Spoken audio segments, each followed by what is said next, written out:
The auction block wasn't wood, it was mahogany, polished until it reflected the faces of men who measured women in pounds sterling. Eliza Thornfield stood there, 20 years old, her father's hand trembling on her shoulder like a death sentence. The room reeked of cigar smoke and desperation. Somewhere in the back, a dying duke raised his paddle. Not for love, not for desire, for something far more dangerous, strategy. This is the story of a girl who was sold, a marriage that was a lie, and the inheritance that would start a war. Stay until the end, hit that like button, and comment your city so I can see how far this story travels. The Thornfield house had been dying for 3 years, but tonight it finally gave up the ghost. Eliza stood in what used to be her mother's drawing room, watching her father pace between furniture they couldn't afford to keep. The creditors had already taken the good pieces, the ones that actually matched, the ones that didn't have water stains or broken legs. What remained looked like the picked-over carcass of something that had once been beautiful. "Sit down, Eliza." Her father's voice cracked on her name. Thomas Thornfield had been a large man once, the kind who filled doorways and commanded rooms. Now he looked hollowed out, his coat hanging off shoulders that had forgotten how to carry weight. She didn't sit. "What is it?" Her voice came out harder than she intended, but she was tired of soft words and gentle evasions. They'd been living on those for months, and it hadn't stopped the bailiffs from marking their door. "There's a proposition." "From whom?" Thomas wouldn't meet her eyes. That told her everything she needed to know before he even opened his mouth again. Lord Alistair Blackwood, the Duke of Ashmore. Eliza knew the name. Everyone in 3 counties knew the name. Old money, older man, and a reputation for being strange in the way that only the very wealthy could afford to be. He'd locked himself in his estate 15 years ago after his wife died, and the rumors said he was dying himself now. Cancer, some said. Madness, said others. What does a dying recluse want with us? She kept her voice level, but her hands had started to shake. She pressed them flat against her skirt. "Not us." Her father's face crumpled. "You." The room got very quiet. Outside, Eliza could hear her younger sister Margaret singing something off-key in the kitchen. Henry was probably in the garden. Too young at 12 to understand that gardens didn't matter when you were about to lose the house they grew in. And Sarah, sharp, brilliant Sarah, who deserved Oxford but would be lucky to finish at the parish school, was upstairs pretending to study. "Say it clearly." Eliza's throat felt tight. "What does he want?" "Marriage." The word landed like a slap. "He's 67 years old." "I know." "He's dying." "I know, Eliza." Thomas finally looked at her, and the desperation in his eyes made her stomach turn. "He's offering £40,000. Immediate payment. Enough to clear the debts, keep the house, send Henry to school. Enough to give Sarah her chance. £40,000. It was an obscene amount. Enough to rebuild their lives. Enough to erase 3 years of watching her father drink himself sick with worry and her siblings go without things that children shouldn't have to go without. Enough to buy a life, hers. There has to be another way. But even as she said it, she knew there wasn't. They'd exhausted the other ways. They'd sold everything that could be sold, borrowed from everyone who would lend, begged from the relatives who'd already turned their backs. "If there was, do you think I'd be asking you this?" Her father's voice broke. "Do you think I want to—" "Christ, Eliza, you're my daughter."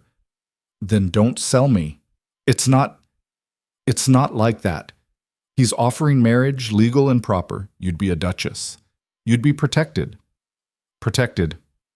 The laugh that came out of her was sharp enough to cut. "I'd be shackled to a corpse waiting for him to die so I could be a wealthy widow." "That's what you mean, isn't it? That's the protection? His money and his name and the mercy of him dying quickly." Thomas flinched. "You make it sound so cold." "Because it is cold. You're asking me to marry a stranger for money. How else should I describe it?" "I'm asking you to save this family." There it was. The truth underneath all the polite phrasing and careful words. He wasn't asking. He was begging, and they both knew she couldn't say no. The singing in the kitchen had stopped. Eliza wondered if Margaret was listening, if she understood what was being bargained away in the next room. "What happens if I refuse?" She already knew the answer, but she needed to hear him say it. The house goes to auction in 30 days. The creditors will take everything. I'll end up in debtor's prison. They've already threatened it. The children will go to your aunt in Manchester, Aunt Catherine, a woman who measured affection and how well you could scrub floors and who thought books were a waste of time for girls. Sarah would suffocate there. Margaret would be married off to the first man who asked. Henry would be pulled from school and apprenticed to Catherine's husband's factory. When does he want an answer? Tomorrow morning. He's sent a carriage. It will come at 10. That's not much time to decide whether to destroy my life. Eliza, don't. She held up a hand. I need to think. She left before he could say anything else, climbing the stairs to the tiny room she shared with her sisters. Sarah was sitting on her bed, not pretending to study anymore. At 16, she was too clever to pretend much of anything. I heard, Sarah said quietly. Of course she had. The walls in this house were thin, and secrets had become impossible. Eliza sat down on her own bed, suddenly exhausted. What do you think I should do? I think you shouldn't have to do anything. I think father should rob a bank or find a wealthy widow or do literally anything except sell his daughter like cattle. That's not an option. Then he should let us fall. Sarah's voice was fierce. We'd survive. We always do. Would we? Eliza looked at her sister, brilliant, stubborn Sarah who wanted to study medicine, who spent every spare moment reading anatomy texts from the lending library, who deserved so much more than what their broken world was offering. Aunt Catherine won't let you near university. You know that. I don't care about university. You're a terrible liar. Sarah's jaw tightened. I care more about you not having to marry a dying old man. It's not about what I want anymore. Eliza heard how bitter her own voice sounded. It stopped being about what I wanted when Mother died and left us with nothing but Father's debts and his guilt. That's not fair. No, but it's true. They sat in silence for a while. Downstairs, Eliza could hear her father moving around, the particular shuffle of a man who couldn't stand still with his own thoughts. What's he like? Sarah finally asked. The Duke? I don't know. I've never met him. That's insane. You're supposed to marry someone you've never even seen. People do it all the time. Arranged marriages, strategic alliances. That's for royalty and rich people. He's a duke. I'd say that qualifies as rich people. You know what I mean. Sarah pulled her knees up to her chest. This isn't the 18th century. You should get to choose. Choice is a luxury. Eliza lay back on the bed, staring at the water-stained ceiling. We don't have those anymore. The next morning came too fast. Eliza woke before dawn, her decision made though she couldn't remember making it. Maybe she'd known all along what she would do.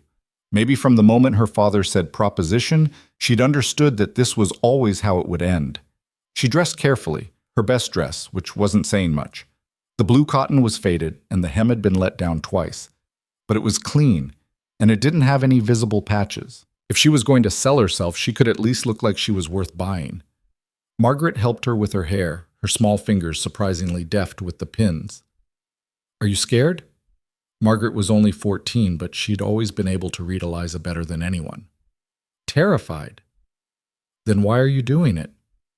Because sometimes being scared doesn't matter as much as doing what needs to be done. That's a terrible reason. I know. The carriage arrived at exactly 10 o'clock. It was absurdly grand, black lacquer with gold trim and the blackwood crest on the door, the kind of carriage that announced wealth from half a mile away. The neighbors were already gathering to stare. Her father walked her out. He'd tried to hug her on the front step, but she'd stepped away. She wasn't ready to forgive him yet. Maybe she never would be. Eliza, Save it. She climbed into the carriage before he could finish. If he apologized, she might lose her nerve, and she couldn't afford that. The driver, an older man with kind eyes, closed the door gently. Miss Thornfield? We have about an hour's journey to the estate. There's water and some biscuits in the compartment there if you need them. She didn't need them. Her stomach was wound too tight to accept food. The carriage rolled forward, and she watched her family's house disappear behind her. Sarah stood in the window of their shared room, her hand pressed against the glass. Eliza raised her own hand in farewell, then made herself look away. The countryside between her town and the Blackwood estate had once been beautiful. Rolling hills, dense forests, small farms that produced enough to keep everyone fed. But the factory closures had hit hard, and now the landscape looked wounded. Empty buildings, overgrown fields, villages that seemed to be holding their breath, waiting for something that would never come. They passed through 3 of those dying villages before the scenery started to change. The Blackwood lands were different. The fields here were cultivated, the fences mended, the workers' cottages well maintained. It was like crossing into another country, one where the economic collapse hadn't quite reached yet. And then she saw the house. Estate didn't do it justice. It was a manor, sprawling and ancient, built from gray stone that had weathered centuries. Wings branched off from the main building in a way that suggested multiple generations of Blackwoods had simply added on when they felt like it. Gardens spread out in geometric precision, and she could see hothouses glinting in the morning sun. The carriage stopped in front of massive oak doors that looked like they could withstand a siege. "Miss Thornfield." The driver opened her door. "If you'll follow me." She stepped down onto gravel that had probably been raked that morning. Everything here was maintained, perfect, wealthy in a way that made her faded blue dress feel like a costume. The doors opened before they reached them. A woman stood there, tall, thin, somewhere in her 50s, dressed in black with a housekeeper's keys at her waist. Her face was neutral, but her eyes were sharp, assessing Eliza in the way people assessed things they might have to deal with later. "Miss Thornfield, I'm Mrs. Graves, the head housekeeper. His Grace is waiting for you in the library." No preamble, no welcome, just straight to business. Eliza followed her inside, trying not to stare at the entrance hall. Marble floors, paintings that were probably worth more than her family's entire house. A chandelier that looked like it had been stolen from Versailles. This was the world she was being sold into, one of casual, overwhelming wealth. Mrs. Graves led her through a series of corridors that all looked vaguely the same. More paintings, more expensive furniture, more evidence that the Blackwoods had been collecting money and power for a very long time. They stopped in front of a door. Mrs. Graves knocked twice, then opened it without waiting for an answer. "Miss Eliza Thornfield, Your Grace." "Show her in." The voice was rough, like it had been scraped over gravel, but there was strength in it. Not the voice of a man actively dying, though Eliza supposed dying could take years. She walked into the library and immediately felt underdressed, undereducated, and completely out of her depth. The room was enormous, 2 stories of books, with a ladder on rails to reach the upper shelves. A fireplace big enough to roast a pig. Windows that overlooked the gardens. And sitting in a leather chair by the fire, looking at her with eyes that missed absolutely nothing, was Lord Alistair Blackwood. He wasn't what she expected. Yes, he was old. She could see that in the lines of his face and the white of his hair. And yes, he was sick. There was a grayness to his skin that spoke of pain and medication. But he wasn't frail. He sat like a general surveying a battlefield, his posture rigid despite whatever disease was eating him from the inside. "Miss Thornfield, sit." It wasn't a request. She sat in the chair across from him, keeping her spine straight and her hands folded in her lap. If he wanted to intimidate her, she wouldn't make it easy. They stared at each other for a long moment. "You're younger than I thought," he said finally. "You're exactly as old as I thought." His eyebrows went up. Then, surprisingly, he smiled. It transformed his face, made him look less like a dying duke and more like a man who'd once been young and probably charming. "Your father said you were spirited. I see he undersold it."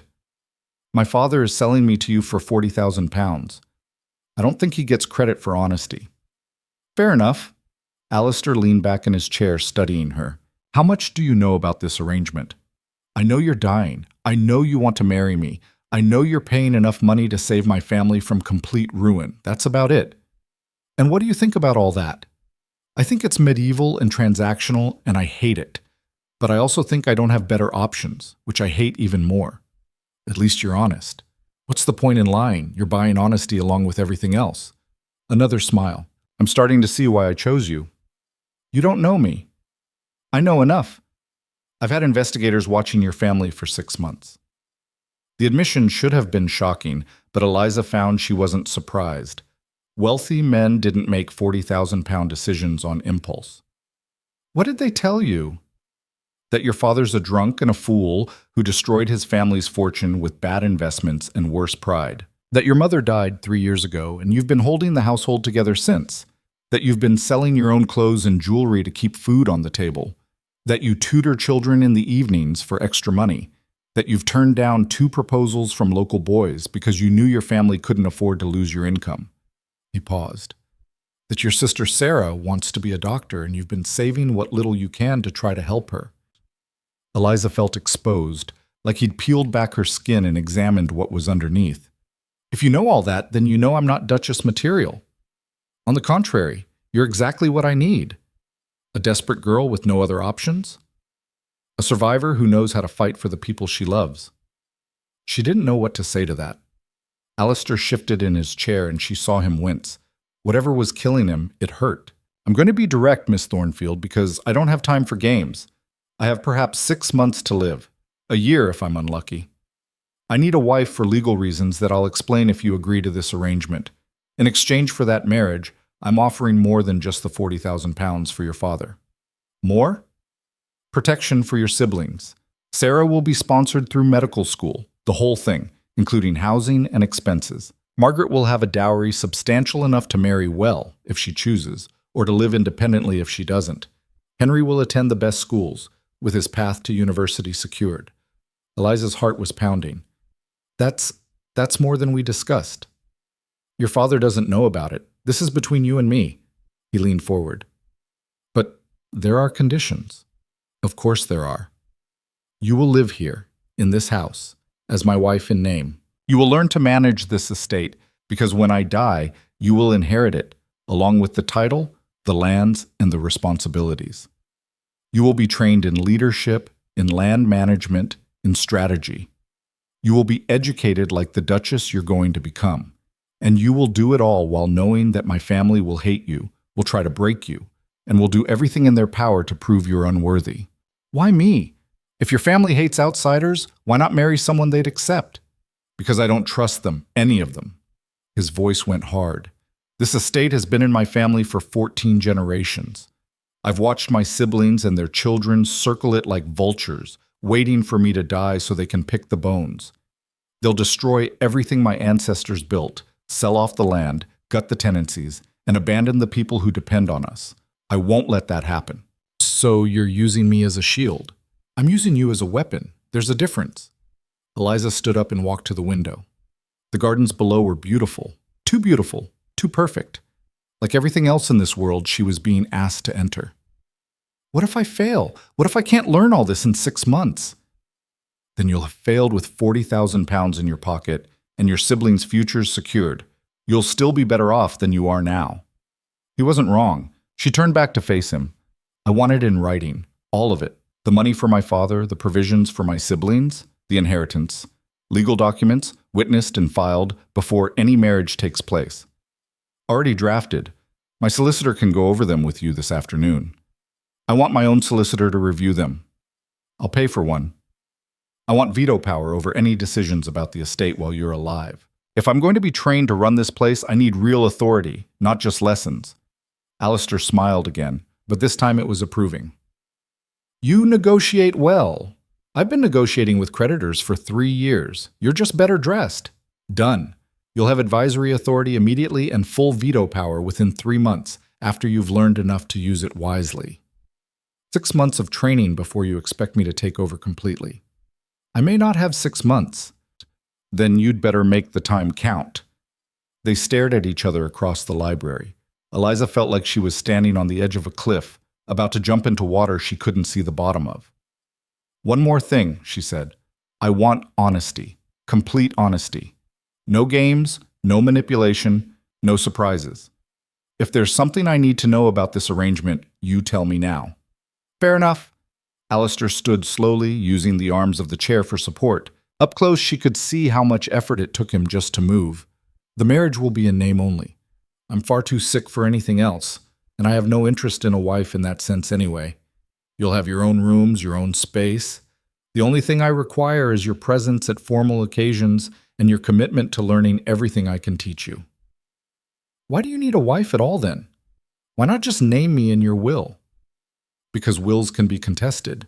But a wife, a legal spouse, has rights that are much harder to break, especially if that wife is competent and well-trained. He extended his hand. Do we have an agreement, Miss Thornfield?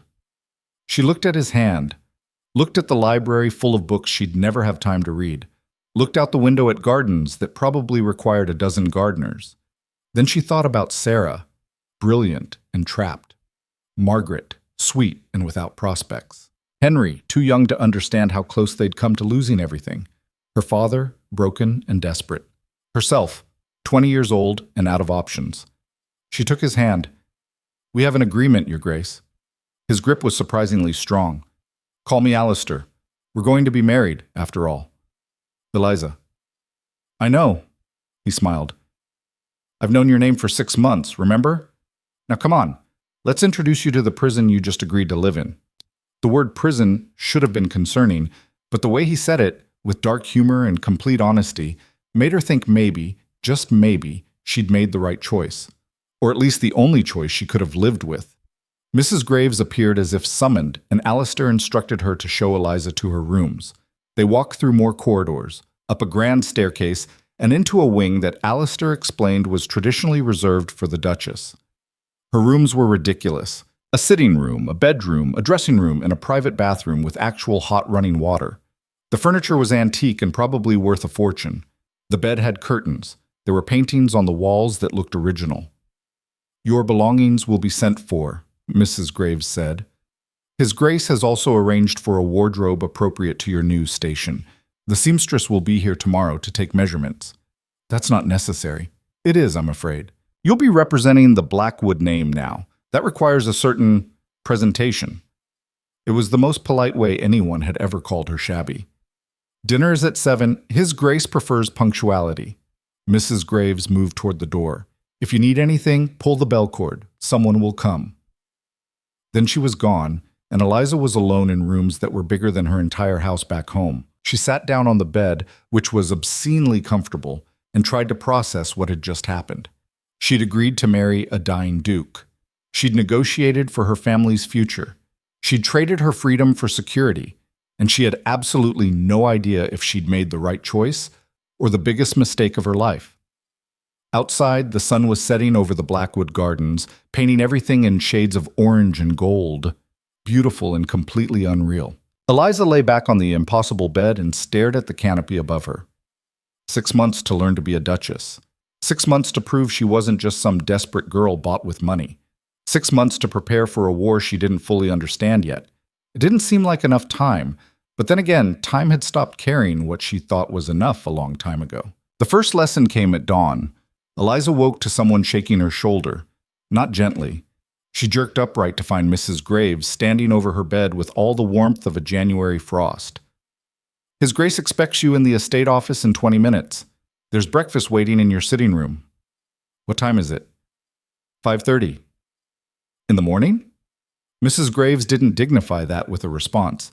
She just turned and left, her keys jingling like a jailer's. Eliza dragged herself out of bed, her body protesting. She'd barely slept. The mattress was too soft, the room too quiet, and her mind had been racing with everything that had happened. Now she had 20 minutes to make herself presentable for whatever hell Alistair had planned. The breakfast was waiting as promised. Toast, eggs, tea. She forced herself to eat even though her stomach was knotted with anxiety. No idea when she'd get another chance. She made it to the estate office with 2 minutes to spare. Alistair was already there, seated behind a massive desk covered in ledgers and maps. He looked worse than yesterday, the gray tinge to his skin more pronounced, his movements careful like everything hurt. But his eyes were sharp when they landed on her. Sit. She sat. He pushed a ledger across the desk. Open it. She did. Columns of numbers, names, dates, incomprehensible without context. That's the tenant log. 347 families live on Blackwood land. Each entry represents a lease, a rent agreement, and a set of obligations both from them and from us. By the end of this week, you'll know every name in that book and what we owe them. That's impossible. Then you'd better work faster. He pulled out another ledger. This one's the estate accounts. Income, expenses, investments. You'll learn to read it like a novel. This one, another ledger slammed down, is the staff payroll. And this, a map unfurled across the desk, is every acre of land we own, 4,000 acres. You'll learn the boundaries, the crops, the yield expectations for each field. Eliza stared at the pile of materials. You said 6 months. I said I might have 6 months. Cancer doesn't care about lesson plans. He leaned back in his chair, wincing. You wanted honesty. Here it is. I'm going to teach you as much as I can, as fast as I can, and it's going to be brutal. You'll hate me for it, but if you want to survive what's coming, you don't have the luxury of a gentle education. What's coming? My family. He said it like a curse. They'll be here within the week. My brother Edmund arrives tomorrow, actually. He'll bring his son Rowan, the nephew I mentioned. They'll have heard about our engagement by now, and they'll be sharpening their knives. Why do they hate me already? They don't even know me. Because you're taking what they think is theirs. Edmund has been waiting for me to die for 15 years so he can sell this estate and live off the proceeds. Rowan thinks he deserves the dukedom because he's the oldest male in the next generation. Neither of them care about the land or the people on it. They just want the money. So I'm the obstacle. You're the enemy. Alistair's smile was thin. Welcome to war, Eliza. Now pick up that ledger and start reading. We have work to do. The week that followed was the hardest of Eliza's life. Alistair wasn't exaggerating about the brutality. He kept her in that office from dawn until dark, drilling her on accounts and tenants and land management until her head spun. When she made mistakes, and she made plenty, he didn't coddle her. He just made her do it again until she got it right. The Henderson farm. Tell me about it. 90 acres, northern boundary. Mixed crops. Wheat and barley. 3-year lease, renewed last spring. Yield?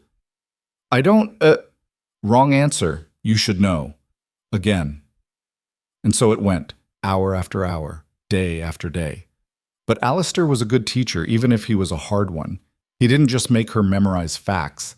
He taught her to understand the systems, to see how everything connected, how a bad harvest on one farm could ripple through the whole estate, how tenant happiness affected productivity, how small investments in infrastructure paid off over years. You're treating this like a business, she said on the third day, massaging her temples against a headache that had been building since breakfast.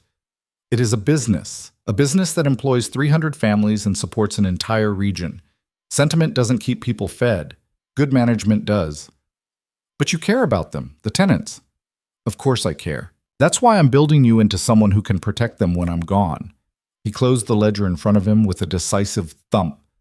Caring without competence is just guilt in a prettier package. You want to help people? Learn to run this place properly.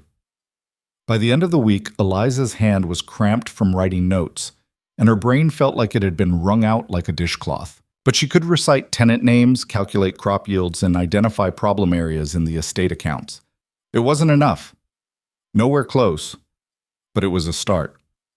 Edmund Blackwood arrived on Thursday afternoon in a carriage even grander than the one that had brought Eliza to the estate.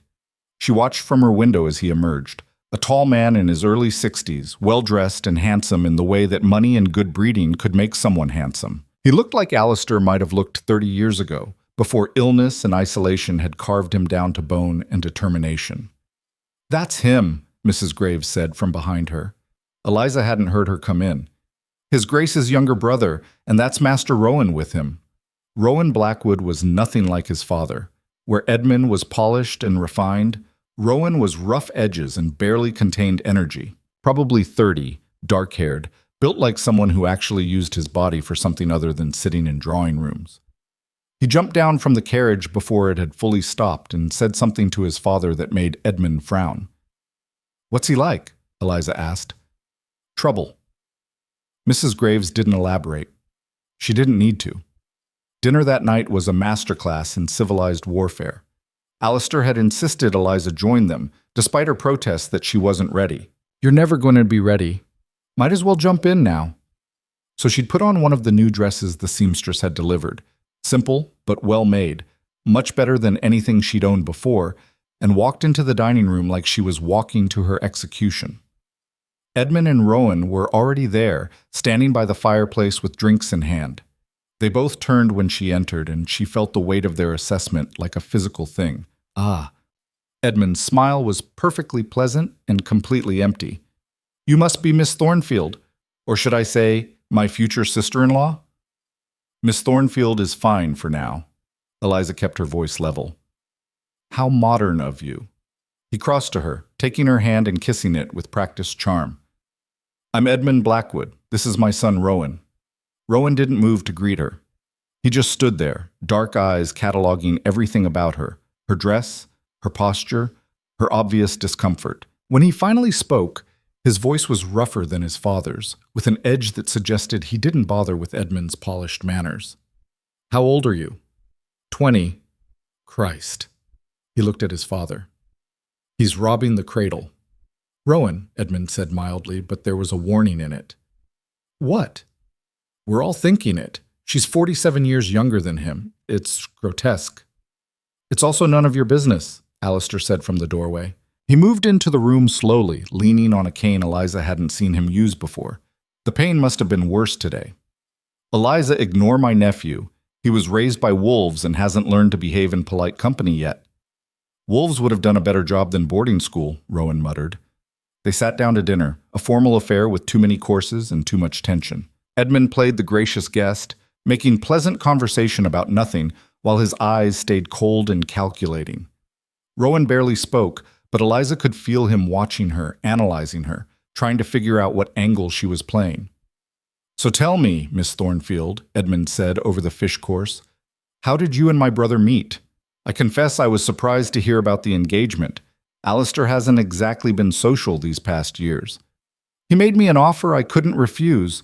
Eliza kept her tone light, but she saw Rowan's eyes narrow. How romantic, Edmund said dryly. And your family? They must be thrilled about the match.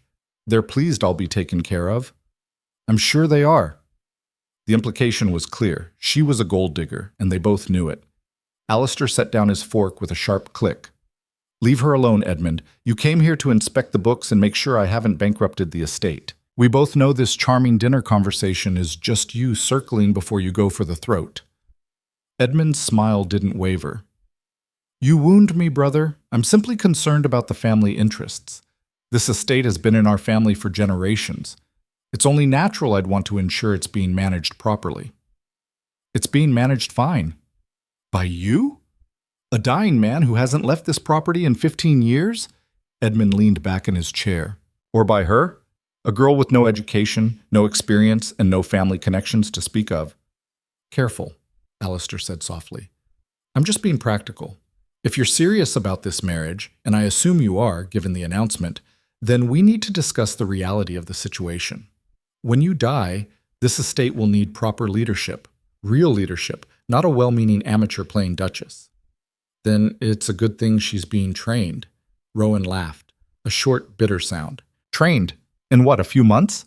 It takes years to learn estate management, decades to understand the politics and obligations. You can't just hand this to some factory girl and expect her to figure it out. I'm not a factory girl, Eliza said quietly. No? Then what are you? She met his eyes. I'm the person your uncle chose. That should tell you something. It tells me he's desperate and dying and not thinking clearly. Rowan, Edmund said sharply, that's enough. But Rowan was on a roll now, his face flushed with anger or wine or both. This is insane, you know it is. He's signing over our family legacy to a stranger because he's too stubborn to admit that maybe, just maybe, the actual family should inherit. The actual family, Alistair said, has proven themselves unworthy, repeatedly. How? By not locking ourselves away like hermits? By actually living our lives instead of obsessing over tenant farmers and crop yields? By caring more about the money than the responsibility? Rowan stood up so fast his chair scraped across the floor. That's not fair.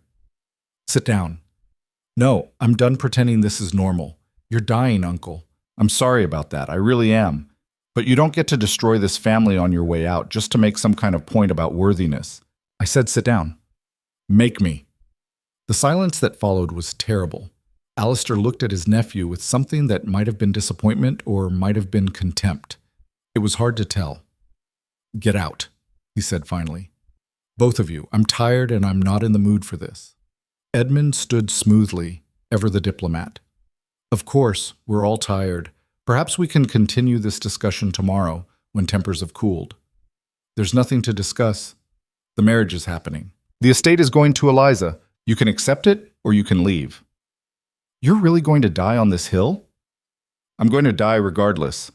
At least this way I'll die knowing the estate is protected. Edmund studied his brother for a long moment. Then he nodded. Come on, Rowan, let's give them some privacy. Rowan looked like he wanted to argue, but something in his father's expression stopped him. He turned to Eliza, and the look he gave her was pure venom. This isn't over. Then they were gone, leaving Eliza and Alistair alone in the too large dining room. Alistair slumped in his chair, suddenly looking every one of his 67 years. Well, that went about as well as expected. They hate me? They hate what you represent. There's a difference. He reached for his wine glass, but his hand was shaking too badly. He set it down again. Edmund will try to be subtle about it. He'll look for legal loopholes, financial irregularities, anything he can use to contest the will. Rowan's more direct. He'll try to prove you're incompetent or manipulative or both. What do I do? You prove them wrong.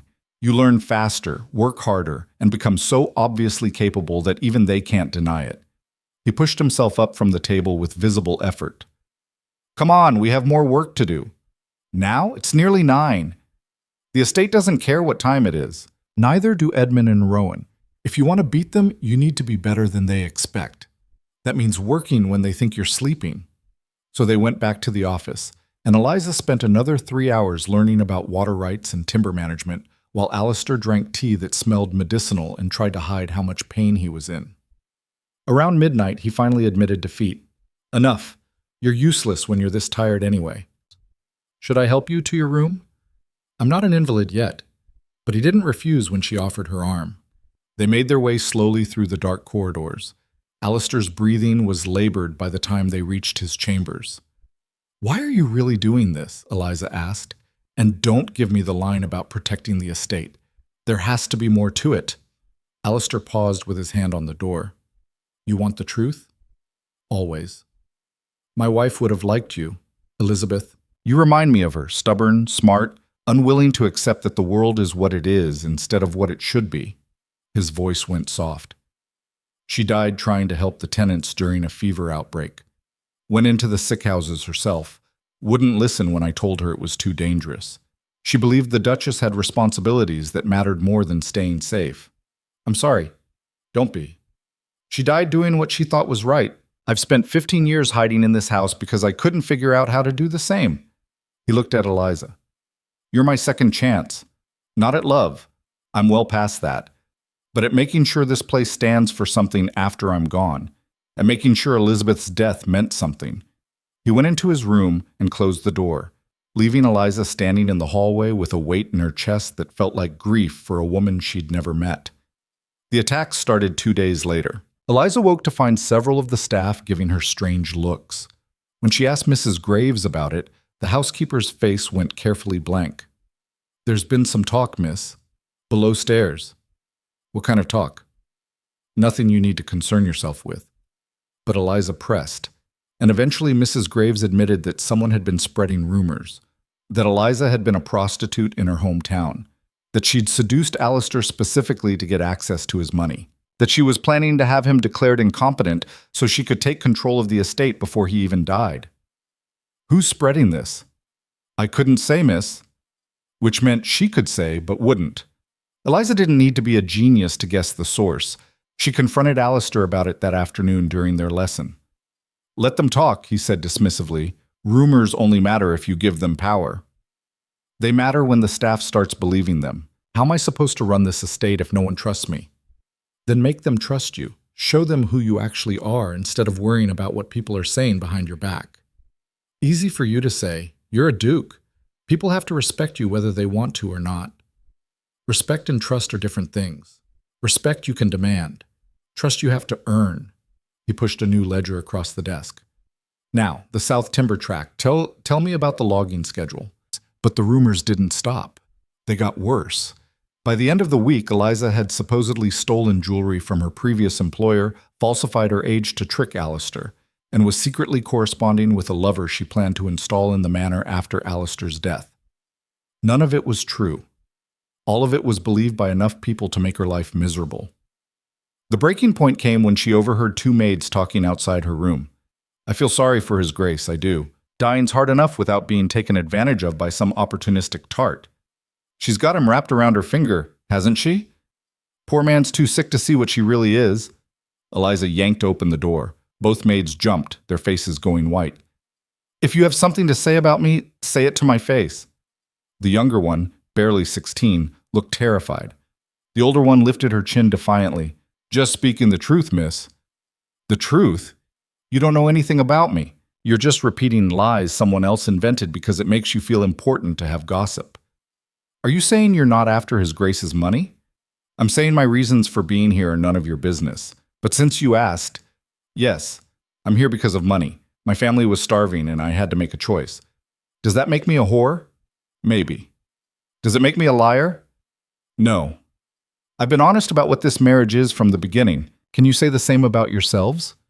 The older maid's face flushed. That's not... Get back to work, both of you. And the next time you want to discuss my character, make sure I'm not on the other side of the door. They fled. Eliza closed the door and leaned against it, shaking.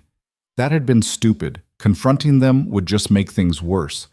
But she was so tired of being talked about, like she wasn't even human. There was a knock. She opened it, expecting Mrs. Graves, but it was Rowan. That was quite a performance, he said. Were you listening? Hard not to. You weren't exactly quiet. He leaned against the door frame, studying her with those dark, assessing eyes. They're right, you know, about the money. That is why you're here. I never said it wasn't. Most people would lie about it, pretend it's love or duty or something noble. I'm too tired to lie. What do you want, Rowan? He smiled, but there was no humor in it. To understand what game you're playing. My uncle isn't stupid despite what the rumors suggest. He chose you for a reason. I want to know what it is. Ask him. I did. He said I'd figure it out eventually. Rowan pushed off the doorframe. Here's what I think. I think you're smarter than you look. I think you saw an opportunity and you took it. I think you're probably exactly what those maids said. An opportunistic girl who got lucky. But I also think there's something else. Something my uncle sees that I don't. Yet. Is there a point to this? The point is I'm watching you. And when you slip up, because you will slip up, I'm going to be there to catch it. Then you're going to be waiting a long time. We'll see. He turned to leave, then paused. One more thing. Those rumors, they're not just coming from servants' gossip. Someone's feeding them information, someone who knows things about you that they shouldn't. Eliza's stomach dropped. What kind of things? Your father's debts? Your sister's academic ambitions? The fact that you've been tutoring children for money? Details that only someone who's been investigating you would know. His eyes were hard. My uncle had you investigated before he proposed. Did you know that? He told me. Did he tell you what else he found? The real reason he chose you? What are you talking about? But Rowan just smiled and walked away, leaving her standing in the doorway with a new kind of dread settling in her bones. She found Alistair in the library, reading by firelight. He looked up when she entered. What did he say to you? How did you... I know my nephew. He's been circling you since he got here, looking for weaknesses. What did he say? Eliza sat down across from him. He implied you're hiding something, that there's a real reason you chose me and you haven't told me what it is. Alistair was quiet for a long moment. He's not wrong. Her heart sank. What aren't you telling me? Nothing that changes our agreement, but there is context. He closed his book. The investigation I commissioned didn't just look at your current situation. It went back. Your mother's family, your father's business history. I wanted to understand who you were. And I found out that your mother was Elizabeth Thornfield, née Ashford. The Ashfords were minor gentry before they lost everything in a scandal 2 generations ago. Your mother's grandfather was accused of embezzlement, wrongly, as it turned out, but by the time the truth came out, the family had already been destroyed. Eliza stared at him. I don't understand. What does that have to do with anything? It means you have gentle blood, distant, diluted, mostly forgotten, but it's there, which makes you legally acceptable as a duchess in a way that a true commoner wouldn't be. He met her eyes. I'm sorry I didn't tell you before. But I needed you to accept this marriage for the right reasons, because you wanted to save your family, not because you thought you had some ancestral claim to nobility. I don't care about ancestry. I know. That's why I chose you. He smiled faintly. But the rest of the world does care. And when my family tries to contest my will, that little piece of forgotten history is going to matter. It makes you defensible. Eliza felt dizzy. You've been planning this like a chess game. I've been planning this like a war, because that's what it is. He leaned forward. I'm sorry if that makes you feel manipulated, but I need you to understand, every piece of this has to be perfect, every angle covered. Because the moment I'm dead, they're going to come at you with everything they have, and I won't be here to protect you. Then teach me to protect myself. That's what I'm trying to do. They sat in silence for a while, the fire crackling between them. Outside, night had fallen completely, turning the windows into black mirrors. The rumors, Eliza said finally. How do I stop them? You don't. You outlast them. Alistair's expression hardened. But you can fight back. Tomorrow, I'm holding a meeting with all the senior staff and the estate managers. You're going to present the new tenant improvement plan we've been working on. You're going to show them you actually understand this estate and care about making it better. Actions kill rumors faster than denials ever could. I'm not ready. You're ready enough, and you're out of time. The meeting was a disaster, not because Eliza didn't know the material. Alistair had drilled her thoroughly, but because presenting it to a room full of skeptical, experienced estate managers who all thought she was a gold-digging imposter was completely different from reciting facts in the safety of the office. She stood at the head of the table, notes shaking in her hand, and tried to explain the plan for upgrading tenant housing. Every eye in the room was on her, most of them hostile. The proposal is to invest in structural improvements across the tenant farms, starting with the properties that have been identified as highest priority based on family size. And who identified these priorities? One of the managers, a man named Hutchins, who'd worked the estate for 30 years, interrupted. Begging your pardon, miss, but you've been here, what, 2 weeks? How would you know which farms need help? I've reviewed the maintenance logs and cross-referenced them with the tenant surveys we've been doing for decades. Perhaps we know our own tenants better than someone who's just arrived. Murmurs of agreement around the table. Eliza forced herself to breathe. I'm not suggesting you don't know the tenants. I'm suggesting that fresh eyes might see patterns that have become invisible through familiarity. Fresh eyes, Hutchins smiled thinly. That's one way to put it. Another manager spoke up. With all respect, Miss Thornfield, His Grace has always managed these decisions himself. Why the sudden change? Because he's dying, Eliza wanted to say. Because he's trying to teach me before he runs out of time. Because you're all going to have to deal with me eventually, whether you like it or not. But Alistair had warned her about showing weakness. Because the estate needs to prepare for succession. His Grace won't be here forever, and when that time comes, these decisions will fall to whoever inherits.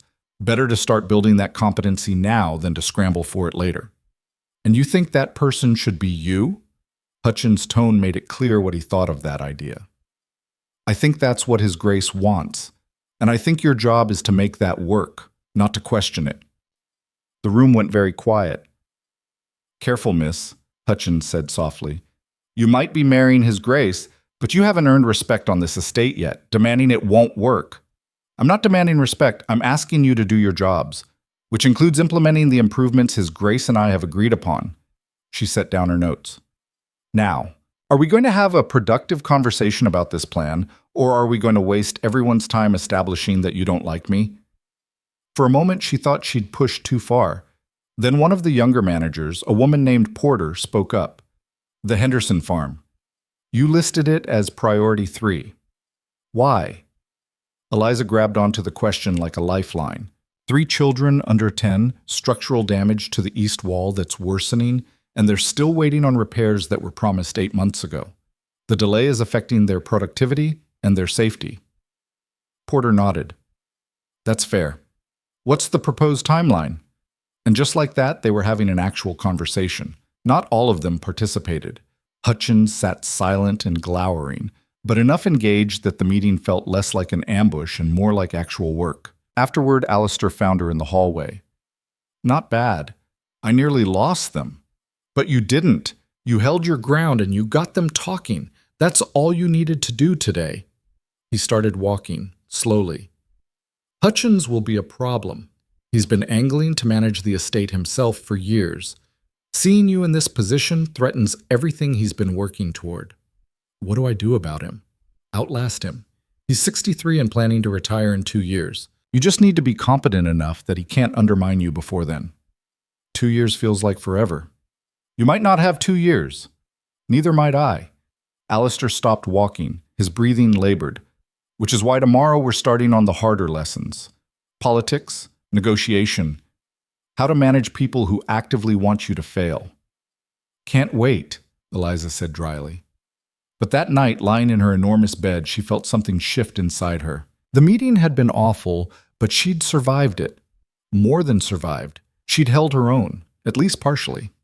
Maybe Alistair was right. Maybe she could do this. She was almost asleep when she heard the shouting, male voices raised in anger, coming from somewhere below her rooms. She grabbed a shawl and followed the sound down 2 flights of stairs to a corridor she hadn't explored yet. The voices were coming from a room with light spilling under the door. Can't just hand everything over to some girl off the street, Rowan's voice. I can do whatever I want. It's my estate. Alistair, tired but firm. It's the family's estate, 14 generations. Have you ever actually worked a day on this land? Have you ever dealt with a tenant dispute or managed a harvest or made a decision that affected anyone other than yourself? That's not the point. That's exactly the point. This estate isn't a bank account you get to cash out. It's a responsibility, and you've never shown the slightest interest in that responsibility. Because you shut everyone out. You've been hiding in this house for 15 years like some kind of hermit, refusing to let anyone help, refusing to even consider that maybe the family deserves a say in what happens to our legacy. Your legacy is secure. You'll inherit the title when I die. You'll get the London house and a substantial income. What you won't get is this estate, because I don't trust you with it. The silence that followed was toxic. When Rowan spoke again, his voice was low and dangerous. You're going to regret this. Is that a threat? It's a promise. You can marry your little charity case and pretend she's capable of managing all this, but we both know the truth. The minute you're dead, the vultures are going to circle, and she's going to be torn apart. Then I'd better make sure she's ready to fight back. Footsteps. Eliza barely had time to press herself into an alcove before the door slammed open and Rowan stormed out. He passed within 3 feet of her hiding spot, his face twisted with fury. She waited until his footsteps faded before emerging. Through the cracked door, she could see Alistair slumped in a chair, looking a decade older than he had that morning. She should leave. Let him have his privacy. But something made her push the door open instead. He looked up, unsurprised to see her. How much did you hear? Enough? Then you know what you're up against. Eliza walked into the room. It was a study, smaller and more personal than the library. He's not wrong, is he, about me being torn apart? Only if you let him be right. Alistair gestured to the chair across from him. Sit down. We need to talk about what happens after I'm dead. Do we have to do this now? Yes, because I had another episode this afternoon. A bad one. And my doctor thinks I have less time than we hoped. The bottom dropped out of Eliza's stomach. How much less? Weeks. Maybe a month or 2 if I'm lucky. That's not enough time. It has to be. He leaned forward, his eyes fierce. Listen to me. When I die, there's going to be chaos. Edmund will contest the will. Rowan will try to prove you're incompetent. Other relatives you haven't even met yet will come out of the woodwork looking for their piece. You need to be ready. How? By being exactly who you've been today. Smart enough to know your limits, stubborn enough to push past them anyway, and too damn proud to break. He smiled faintly. You're going to make mistakes. They're going to use those mistakes against you. But if you can survive the first 6 months after I'm gone, if you can prove yourself capable despite everything they throw at you, then you'll win. The estate will be yours, legally and practically, and they'll have to accept it. And if I can't, then everything I've done will have been for nothing, and Rowan will sell this place to the highest bidder within a year. He held her gaze. So don't fail. It should have been terrifying. It should have made her want to run screaming back to her father's collapsing house and take her chances with poverty. Instead, something hot and fierce bloomed in her chest. I won't. Good. Alistair stood slowly. Now go to bed. Tomorrow we have even more work to do. Liza walked back to her rooms, her mind racing. Weeks. She had weeks to become someone capable of holding on to an estate that men with decades of experience would try to steal from her. It was impossible. She was going to do it anyway. The wedding happened 3 days later in Alistair's private chapel with exactly 6 witnesses and no celebration afterward.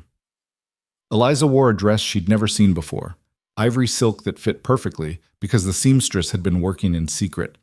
Mrs. Graves was there, stone-faced as always. The vicar rushed through the ceremony like he had somewhere better to be.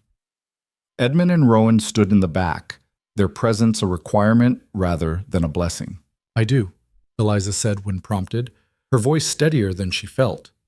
I do, Alistair echoed, though his hand trembled when he slid the ring onto her finger. And just like that, she became a duchess. No one clapped, no one smiled. The vicar closed his book with a decisive thump and disappeared like he'd been paid to forget this ever happened. Edmund left without a word. Rowan paused in the doorway, looked back at her with something unreadable in his eyes, then followed his father out. Well, Alistair said, that was romantic. Shut up. But Eliza was almost smiling. The absurdity of it all. A marriage that was really a business contract. A wedding that felt more like a funeral. A husband who would be dead before she learned to use her new title. They walked back to the main house together, his hand heavy on her arm for balance rather than affection. You know what happens tonight, he said quietly. You tell me the truth. That's what you promised. Yes. He paused at the base of the stairs, catching his breath. I'll have Mrs. Graves bring dinner to the sitting room in your chambers. We'll eat, and then I'll explain everything. All of it, the parts I left out, the pieces you need to understand before I'm gone. How long do you have? The doctor says 2 weeks, maybe 3. He smiled without humor. I'm betting on 10 days. I know my body better than he does. 10 days to finish teaching her everything. 10 days before she'd be completely alone in this. That night, after a dinner neither of them could eat, Alistair told her the rest. They sat in her sitting room, the one she still wasn't used to calling hers, with the remains of cold soup and untouched bread between them. Outside, rain hammered against the windows like it was trying to break in. The marriage was never about companionship, he began. You know that already, but there's more to it than just legal protection for the inheritance. Eliza waited. She'd learned that Alistair needed to tell things in his own way, in his own time. My wife Elizabeth died because I wasn't strong enough to stop her from going into those sick houses. I could have forbidden it. I was the Duke. I had that authority. But I loved her, and I thought loving someone meant letting them make their own choices, even dangerous ones. His voice went rough. I was wrong. She died, and 3 tenant families died, and the outbreak spread to 2 other villages before it burned itself out. All because I was too weak to say no. That wasn't your fault, wasn't it? He looked at her. I had power, and I didn't use it. That's the same as being responsible. After she died, I locked myself in this house because I couldn't trust myself to make the right decisions anymore. I thought if I just maintained the status quo, at least I couldn't make things worse. But that didn't work. No, because while I was hiding, Edmund and Rowan were positioning themselves as the obvious heirs. They've been courting the other family members, the tenant leaders, even some of the staff, building alliances, making promises. When I die, they'll move fast, contest the will, claim I was mentally incompetent, argue that you manipulated a sick old man. Can they win? If I left things the way they were, probably. You're too young, too inexperienced, too easy to paint as an opportunist. He leaned forward. But I didn't leave things the way they were. I've spent the last 6 months preparing for this. The will is ironclad. I had 3 different solicitors review it. Your claim to gentle blood is documented. And tonight, I'm going to give you the one thing that will make you untouchable. What's that? The truth about what really happened when Elizabeth died. The truth about why Edmund and Rowan can never be allowed to control this estate. His eyes were hard. And the evidence to prove it. He pulled out a leather folder Eliza hadn't noticed him carrying. Inside were documents, letters, ledgers, official reports. The fever outbreak that killed Elizabeth didn't start naturally. It was brought to the estate by contaminated grain that Edmund purchased through one of his business ventures. Cheap grain from Eastern Europe stored in conditions that bred disease. He knew the risks, there were warnings from the port authorities, but the profit margin was too good to pass up. Eliza's stomach turned. He killed her? Not intentionally, but through negligence and greed, yes. Elizabeth went into those sick houses because people were dying from grain that Edmund sold to the estate. She was trying to fix his mistake. Does he know you know? He suspects. But he doesn't know I have proof. Alistair spread the documents across the table. Letters from the port authorities, warnings he ignored. Purchase records showing he bought the grain at a fraction of normal cost. Testimony from the warehouse workers who tried to refuse the delivery because the storage barrels were damaged. All of it pointing back to Edmund's company. Why didn't you use this before?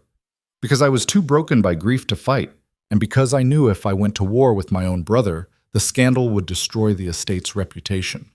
So I buried myself, and let him think he'd gotten away with it. His voice went cold. But I never forgot, and I never forgave. Eliza stared at the papers. You want me to use this against him? I want you to hold it as insurance. If Edmund and Rowan try to contest the will, if they try to paint you as incompetent or manipulative, you threaten to release this information publicly. The scandal would ruin Edmund's business ventures and destroy Rowan's chances of ever being taken seriously in society. They'll have no choice but to back down. That's blackmail. That's survival. Alistair met her eyes. I know what I'm asking. I know this makes you complicit in covering up what Edmund did. But I also know that if you don't have this weapon, they'll destroy you. Eliza picked up one of the letters. The port authority's handwriting was neat, bureaucratic. Warning of potential contamination in grain shipment from Bremen, stored in compromised containers. Recommend rejection of delivery or immediate restorage in approved facilities. Edmund had ignored this, had sold contaminated grain to his own brother's estate, had let people die rather than take a financial loss. I'll use it, she said quietly. If they come after me, I'll burn them with this. Good. Alistair gathered the documents and put them back in the folder. Keep this locked in your desk. Tell no one. Not Mrs. Graves, not your solicitor, no one. This is your nuclear option. You only reveal it if you have no other choice. Where's your copy? There is no other copy. This is it. If something happens to these documents, the leverage is gone. He stood slowly. Which is why you need to be very, very careful. They talked until past midnight about the estate's political relationships, about which family members might be sympathetic to her cause, about how to handle the inevitable challenge that would come after Alistair's death. By the time he left, Eliza's head was spinning with strategies and contingencies and worst-case scenarios. She locked the folder in her desk as instructed, then sat by the window watching the rain. A duchess. She was actually a duchess now. The title felt like a costume that didn't fit. The next morning, everything changed again. Eliza was working in the estate office. Reviewing contracts had become her morning routine when Hutchins appeared in the doorway looking uncomfortable. Your Grace, there's a situation in the North Fields. It took her a second to realize he was talking to her. Your Grace, not Miss Thornfield anymore. What kind of situation? Henderson's eldest son took a fall from the barn roof, broke his leg badly. They need the estate doctor, but he's in town attending to someone else and won't be back until evening. Is there another doctor nearby? The village doctor is 3 hours away. The boy's in a lot of pain and Mrs. Henderson is worried about infection setting in. Eliza stood up. I'll go. Hutchins blinked. Your Grace? I'll go. I don't have medical training, but I can at least keep them company until the doctor arrives. And I can authorize immediate payment for any supplies they need from the village if necessary. That's not really how things are done. Her Grace, the former Duchess, she would send Mrs. Graves with instructions. I'm not the former Duchess, and I'm going. She grabbed her shawl. Have someone prepare a carriage. A carriage isn't necessary for the North Fields. Then I'll walk. Which direction? 20 minutes later, she was trudging through muddy fields toward the Henderson farm, with Hutchins trailing behind her, looking like he'd accidentally swallowed something unpleasant. The rain from last night had turned everything into a swamp, and Eliza's boots were caked with mud within minutes. Your dress, Your Grace, Hutchins said weakly. Can be cleaned. Keep walking. Up. The Henderson farm was modest. A small house, a barn that had clearly seen better days, fields that showed the careful work of people who couldn't afford to waste anything. Mrs. Henderson met them at the door, her face streaked with tears. Your Grace, oh, I didn't expect... I'm sorry, the house isn't... I'm not here to inspect your housekeeping. Where's your son? The boy, Thomas, 14 years old, was laid out on the kitchen table with his leg bent at an angle that made Eliza's stomach turn. He was conscious but pale with pain, biting down on a piece of leather to keep from screaming. How long ago did this happen? Eliza asked. About an hour, Mrs. Henderson said. He was fixing the roof like his father asked, and the boards gave way. He fell straight down. Eliza looked at the leg. She didn't know much about medicine, but she knew enough to recognize that this needed professional help soon. The break was bad, possibly compound, definitely serious. Hutchins, send someone to the village for the doctor immediately. I don't care that our doctor is coming back this evening. We need someone now. Tell them I'm authorizing emergency payment, whatever the cost. Your Grace, you don't have the authority to... I'm a duchess sitting in front of an injured tenant. I have whatever authority I decide I have. Now go. Hutchins went. Eliza turned to Mrs. Henderson. Do you have any whiskey? Anything for the pain? A little, for my husband's bad days. Bring it. And clean water, bandages if you have them, and something to stabilize the leg until the doctor gets here. For the next 2 hours, Eliza did what she could. It wasn't much, keeping Thomas calm, helping his mother keep the leg immobilized, sending one of the younger children to fetch supplies from the estate stores. But she was there, present, doing something instead of sending instructions from a distance. Other tenants started arriving. Word had spread that the new Duchess was at the Henderson farm. They came with offers to help, with food for the family, with awkward attempts at respect that showed they weren't quite sure how to treat her. Your Grace, we didn't expect... I know, neither did I. Eliza waved them in. If you're here to help, come in. If you're here to stare, go home. They helped. By the time the village doctor arrived, there were 6 tenant families crowded into the Henderson kitchen, all working together. The women were preparing food. The men had already started repairs on the barn roof that had collapsed, and the children were running messages between farms. The doctor, a practical woman in her 50s named Dr. Shaw, took one look at the situation and nodded approvingly. Good instincts, Your Grace. You kept him still and kept the leg clean. That probably saved him from worse complications. Will he be all right? With proper treatment and rest, yes. The break is bad, but clean. He's young. He'll heal. Dr. Shaw started preparing her instruments. Mrs. Henderson, I'll need you to help hold him down. This is going to hurt. I'll help too, Eliza said. Dr. Shaw raised an eyebrow. You don't have to... I know. Setting the bone was brutal. Thomas screamed despite the leather in his mouth, and Eliza had to use all her strength to help keep him from thrashing while Dr. Shaw worked. When it was finally done, she was shaking and her dress was ruined with sweat and mud and a little bit of blood. But Thomas's leg was straight, splinted, and bandaged properly. Thank you, Your Grace, Mrs. Henderson said, crying again. Thank you so much. Thank Dr. Shaw. I just kept everyone calm.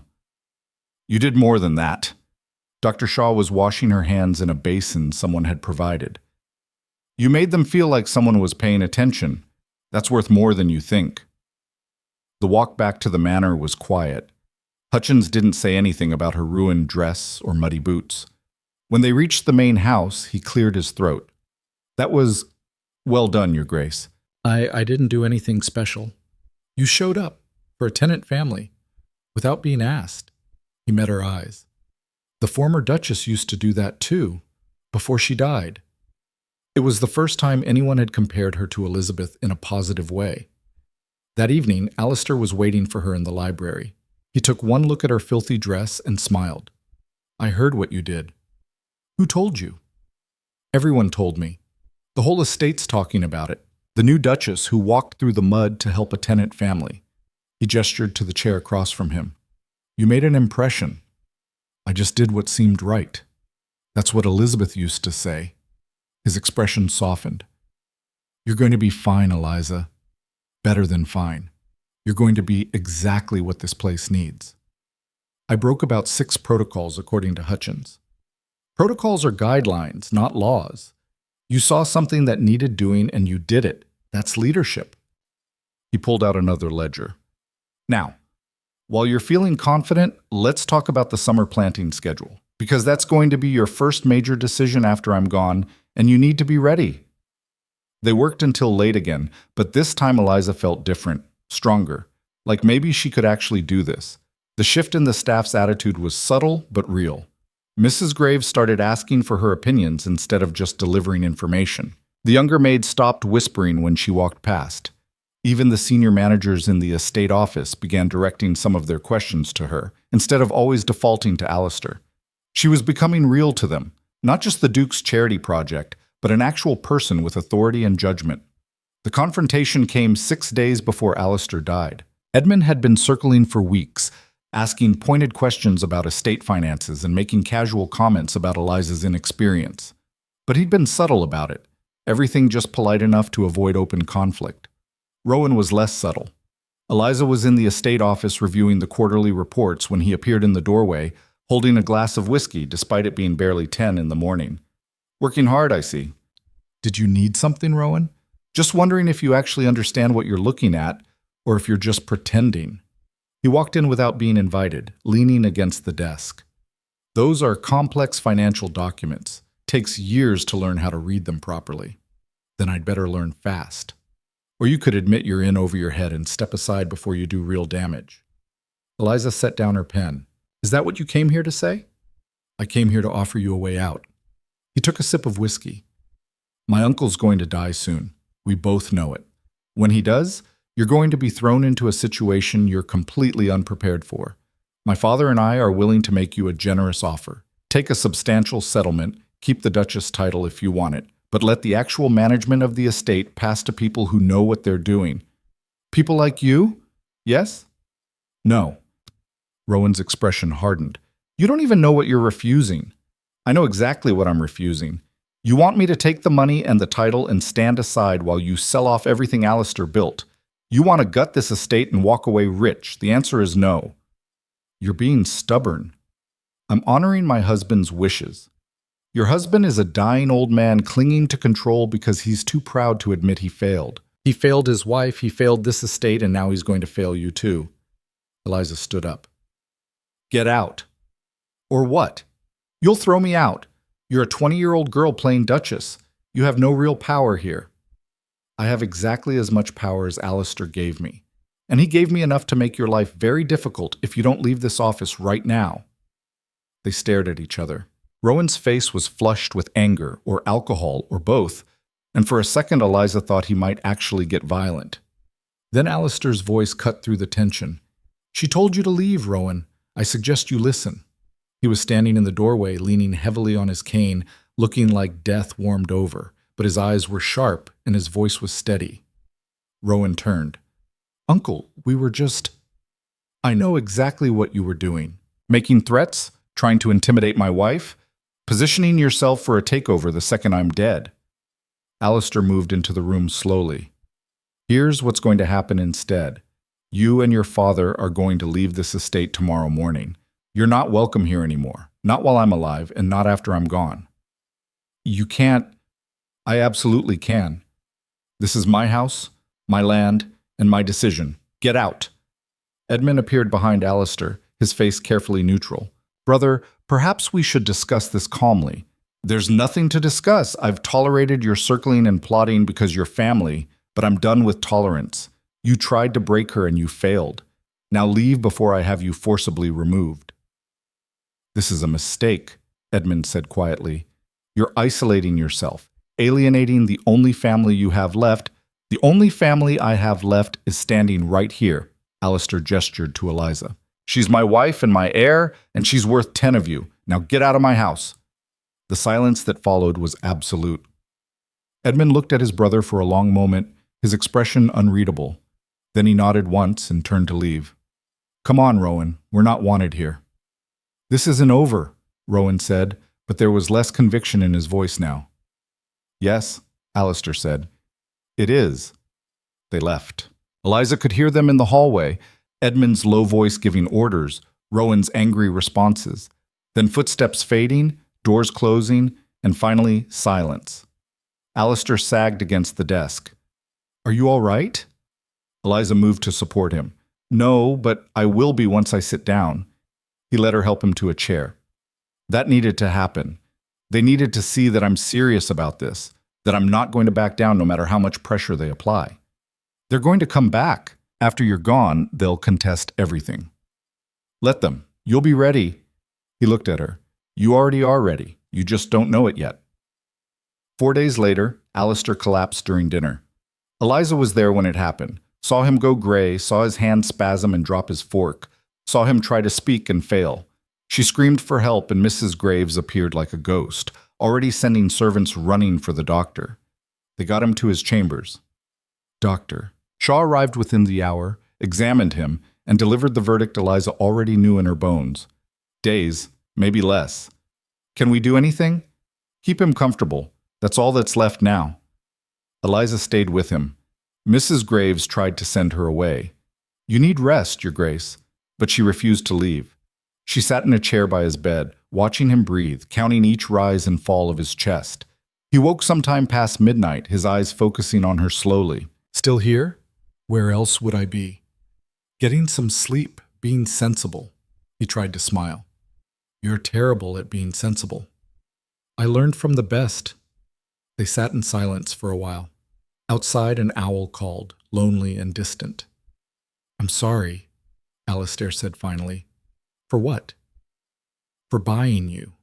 For dragging you into this war. For not having more time to prepare you properly. You gave me a choice, and you gave me everything I needed to make it work. Did I? His breathing was labored. Some days I think I just traded one prison for another. You were trapped by poverty, now you're trapped by duty. Maybe. But at least this prison has purpose. Eliza leaned forward. I'm not going to fail you, Alistair. I'm going to hold this estate, and I'm going to make it everything you wanted it to be. I know. He reached out and she took his hand. You're stronger than I was, stronger than Elizabeth even. You're going to survive this. I'm terrified. Good. Fear keeps you sharp. He closed his eyes. The documents.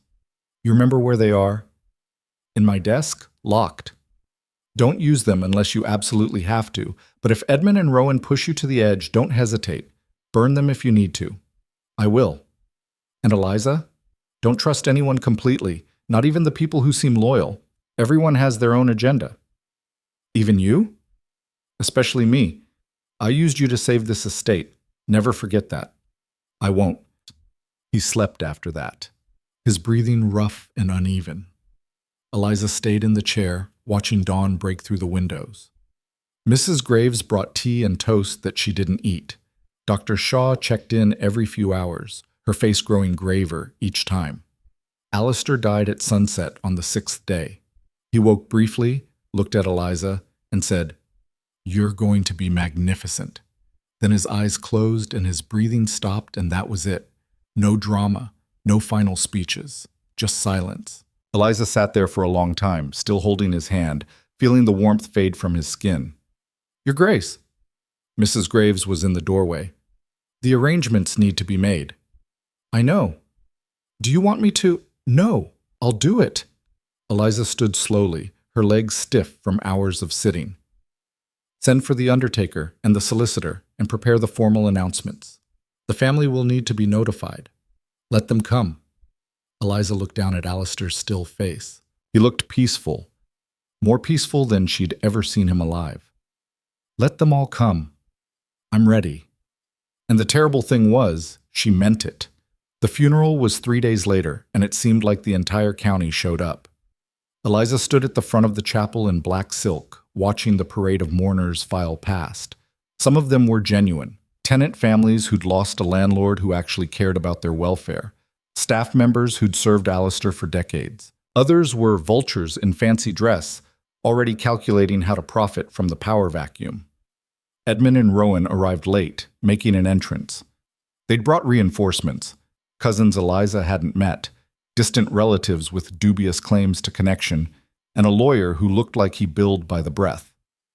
After the service, after the burial, after the endless procession of condolences and barely veiled threats, Edmund cornered her in the library. "We need to discuss the estate." "No, we don't." "Eliza, may I call you Eliza? You're in a difficult position. My brother's will is problematic.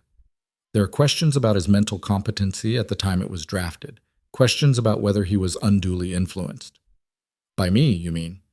"I'm just stating facts. A lengthy legal battle would be expensive and damaging to everyone involved. But if you're willing to negotiate, I'm not." Edmund's pleasant expression didn't change, but his eyes went cold. "You're making a mistake." "That's my decision to make. You're 20 years old. You've been on this estate for less than 2 months. You have no legal training, no business experience, no family connections to support you. The courts will eat you alive." "Then I guess we'll find out." Eliza met his gaze steadily. "The will is legal, properly witnessed, and ironclad. Alistair made very sure of that. If you want to contest it, go ahead, but you should know I'm prepared to fight." "With what? Pretty words and stubbornness?" "With the truth." She let that hang in the air between them. "About everything, including why Elizabeth really died." Edmund went very still. "What are you talking about?" "I think you know. And I think you'd prefer that information stayed private. So unless you want a very public conversation about contaminated grain and ignored safety warnings, I suggest you accept the terms of the will and walk away." The silence stretched out. Outside, she could hear people gathering for the reception.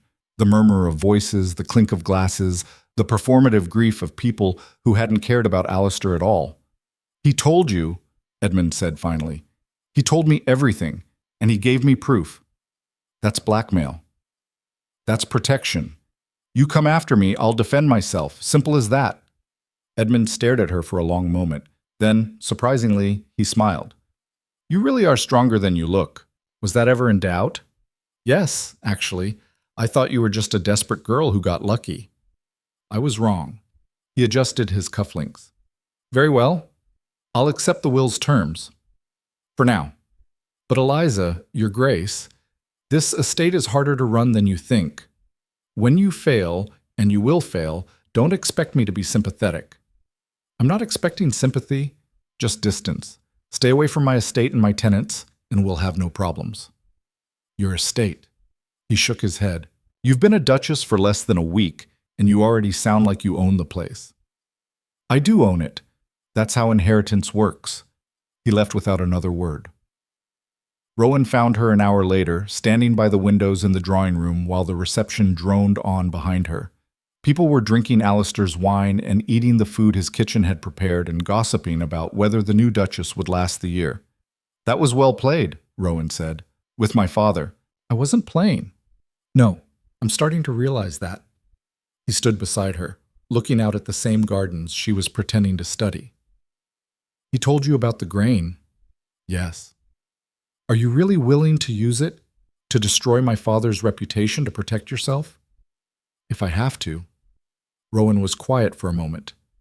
"I misjudged you. I thought you were just another opportunist, someone using my uncle's loneliness to secure a fortune."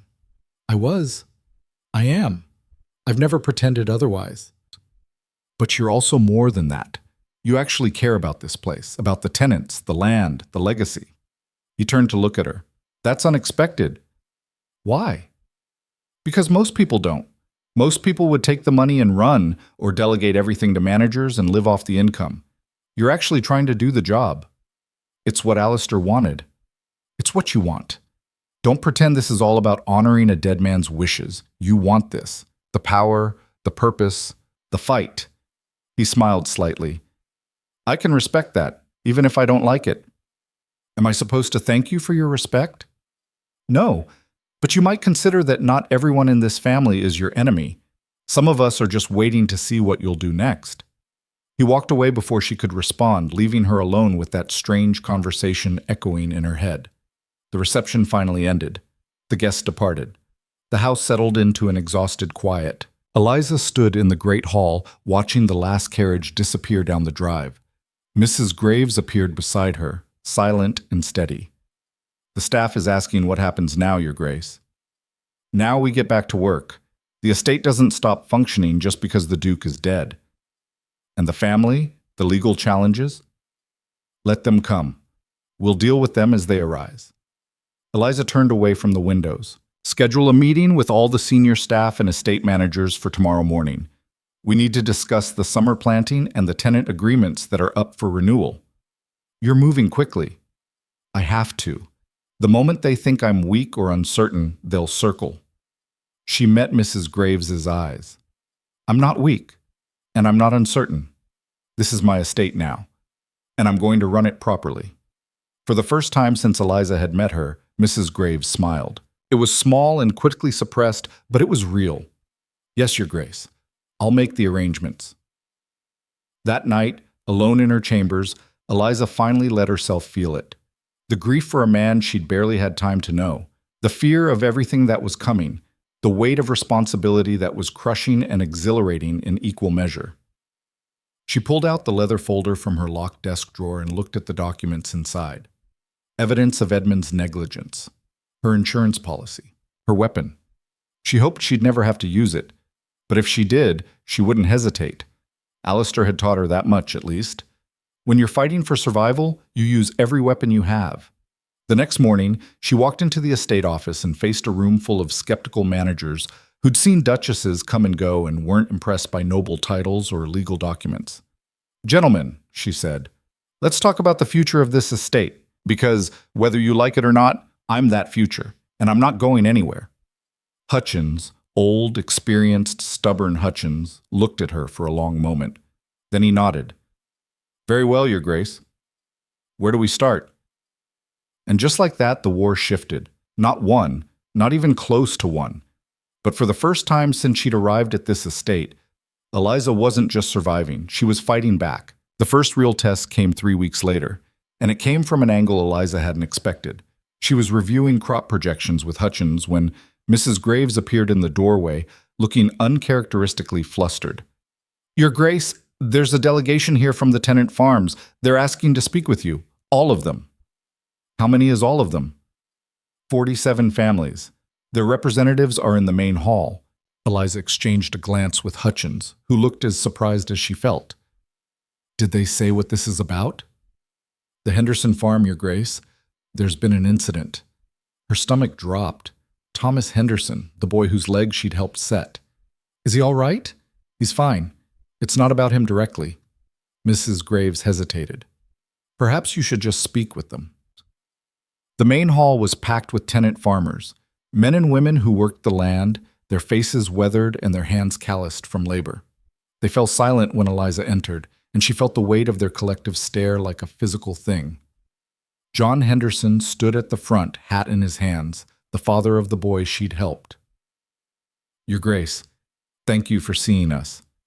What's happened?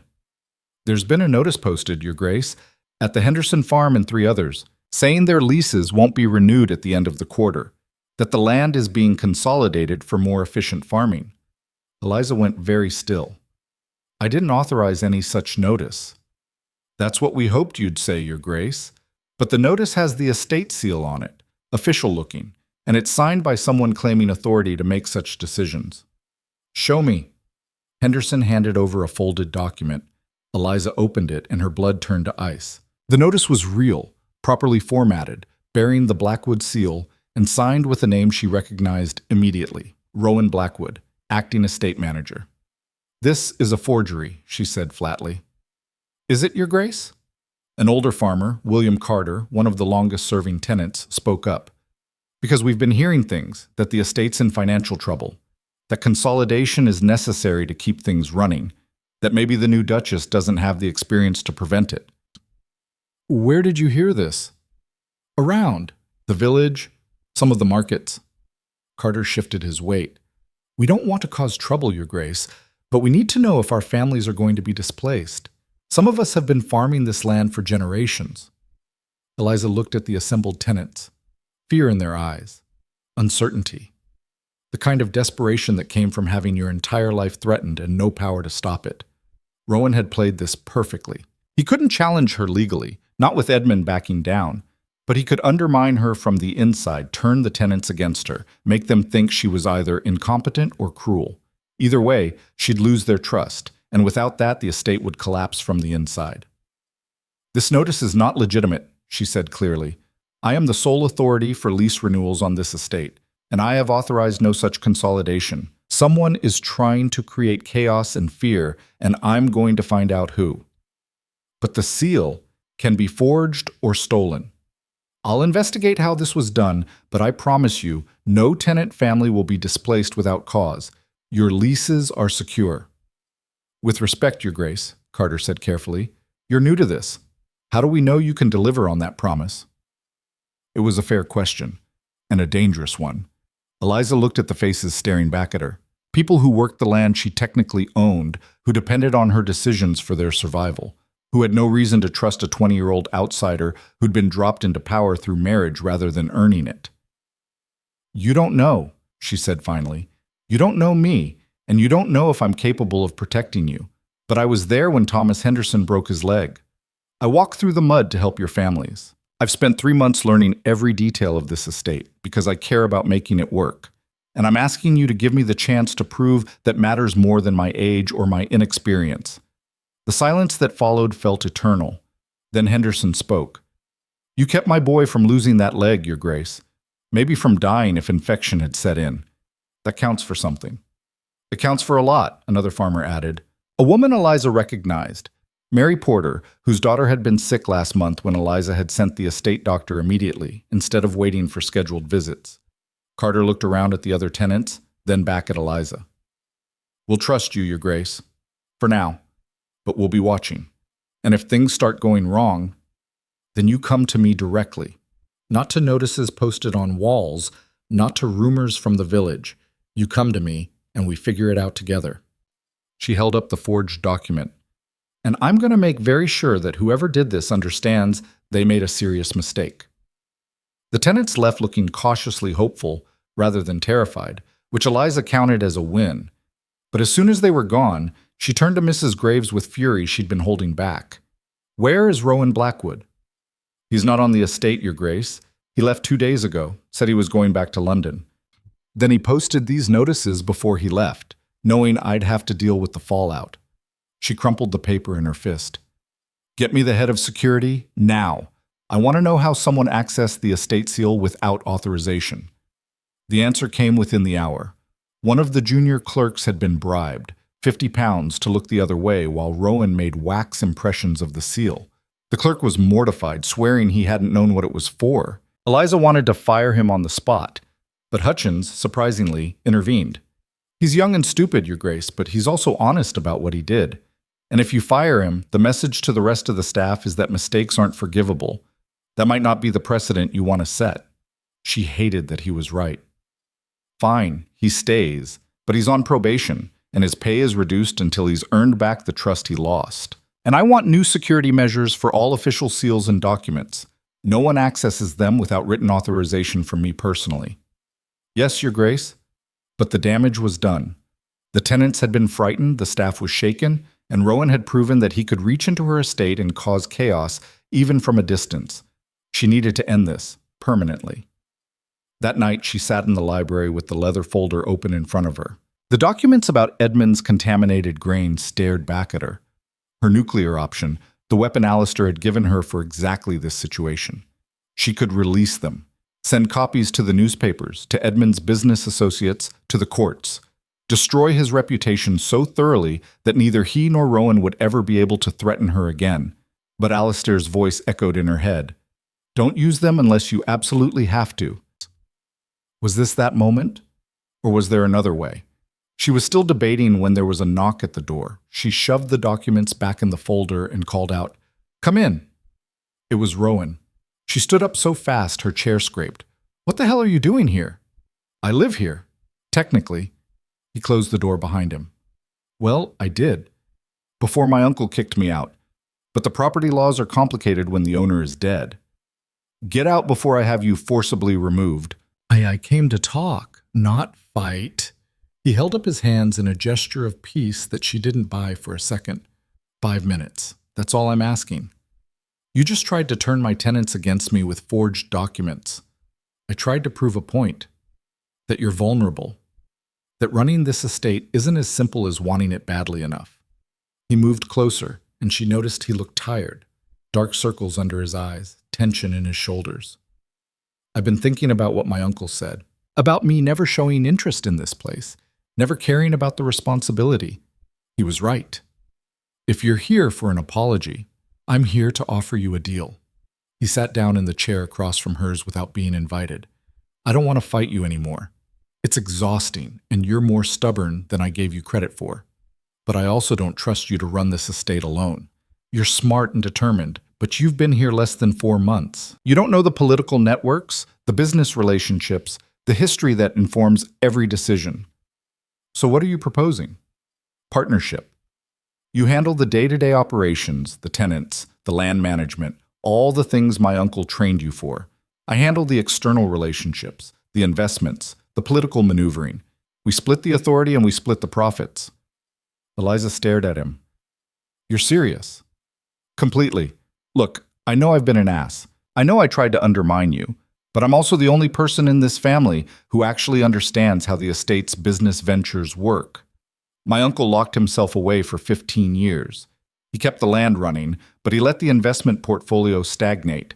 There's money being left on the table because no one's been managing the external interests properly. And you think you can do better? I know I can. I've been working in estate investment for a decade. It's what I'm actually good at. He leaned forward. You want to protect the tenants and preserve Alistair's legacy. I want to make sure the estate is financially stable enough to survive whatever economic problems are coming. Those goals aren't incompatible. They are when you've proven I can't trust you. Fair. So let me prove I've changed. He pulled out a folded paper from his jacket. This is a formal apology to the tenant families signed by me, admitting the consolidation notices were unauthorized and apologizing for the distress caused. I'll post it myself tomorrow. Eliza took the paper, read it. It was genuine, actually taking responsibility, not making excuses. This doesn't erase what you did. I know, but it's a start. He met her eyes. I don't expect you to like me, Eliza. I don't even expect you to forgive me, but I think we could be useful to each other. And I think my uncle would have wanted us to find a way to work together rather than tearing each other and this estate apart. She wanted to say no, wanted to throw him out and handle everything herself out of pure spite, but she was also smart enough to recognize when someone was offering something she actually needed. Provisional partnership, she said finally. 3 months.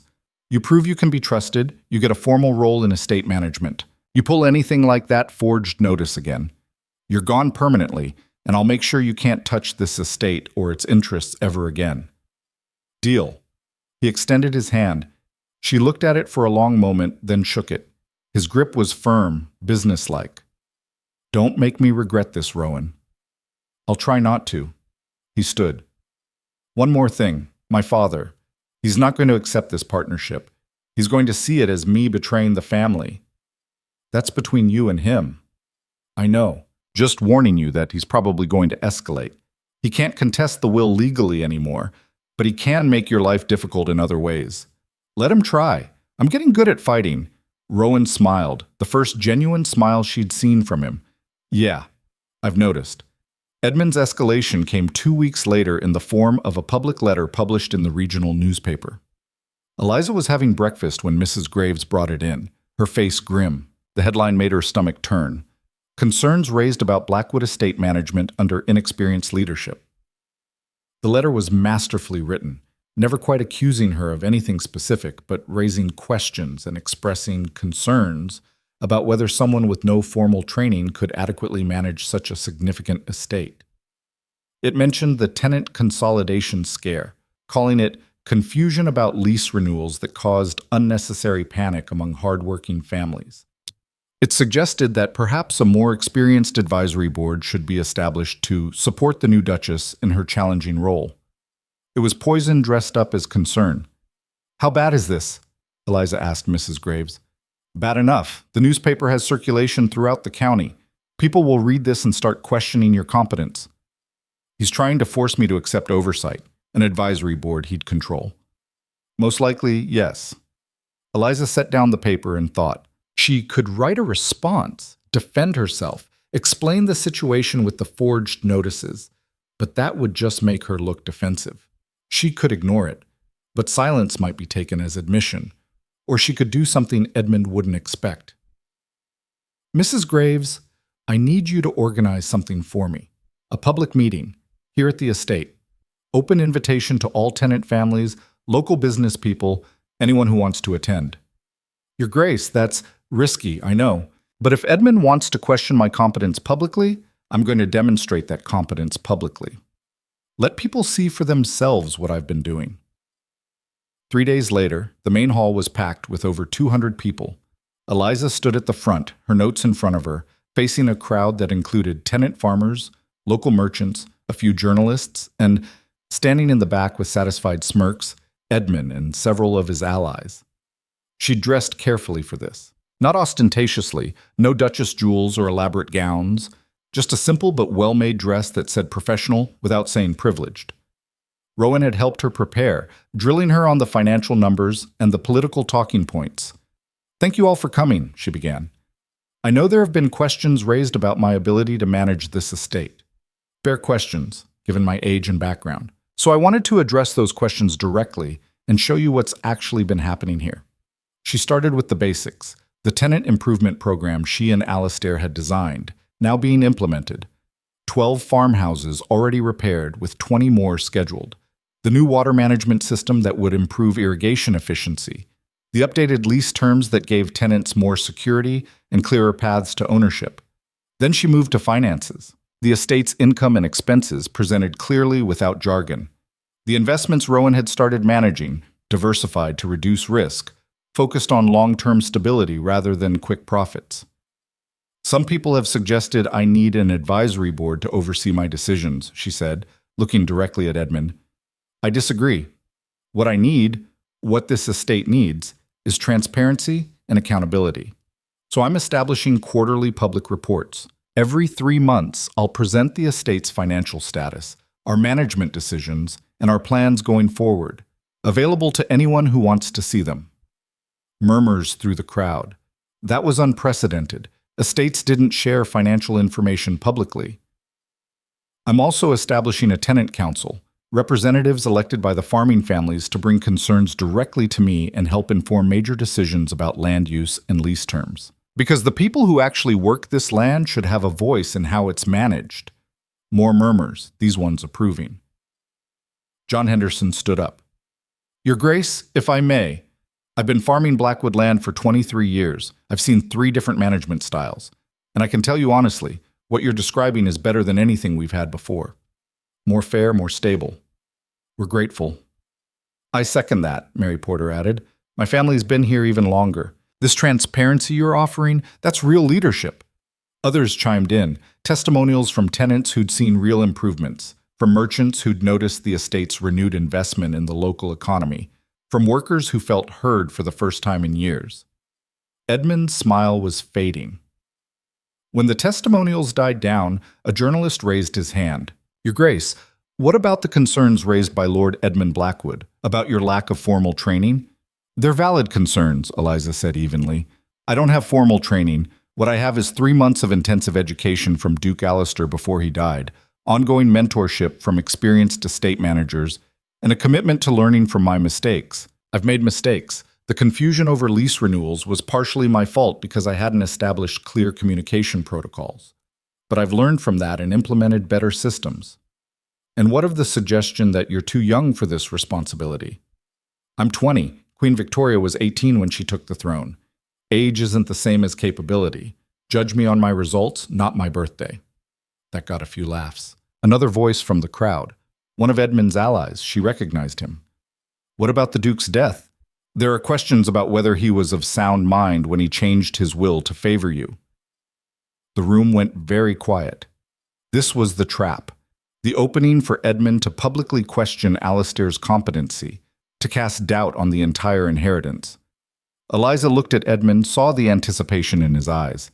She could defend Alastair. She could get angry. She could do exactly what Edmund expected. Or she could do something else. Duke Alistair was dying, she said quietly. He was in pain. He was facing his own mortality, and yes, he was on medication that affected his clarity at times. But he was also one of the most brilliant men I've ever met. He spent 15 years managing this estate successfully, even while isolated and grieving.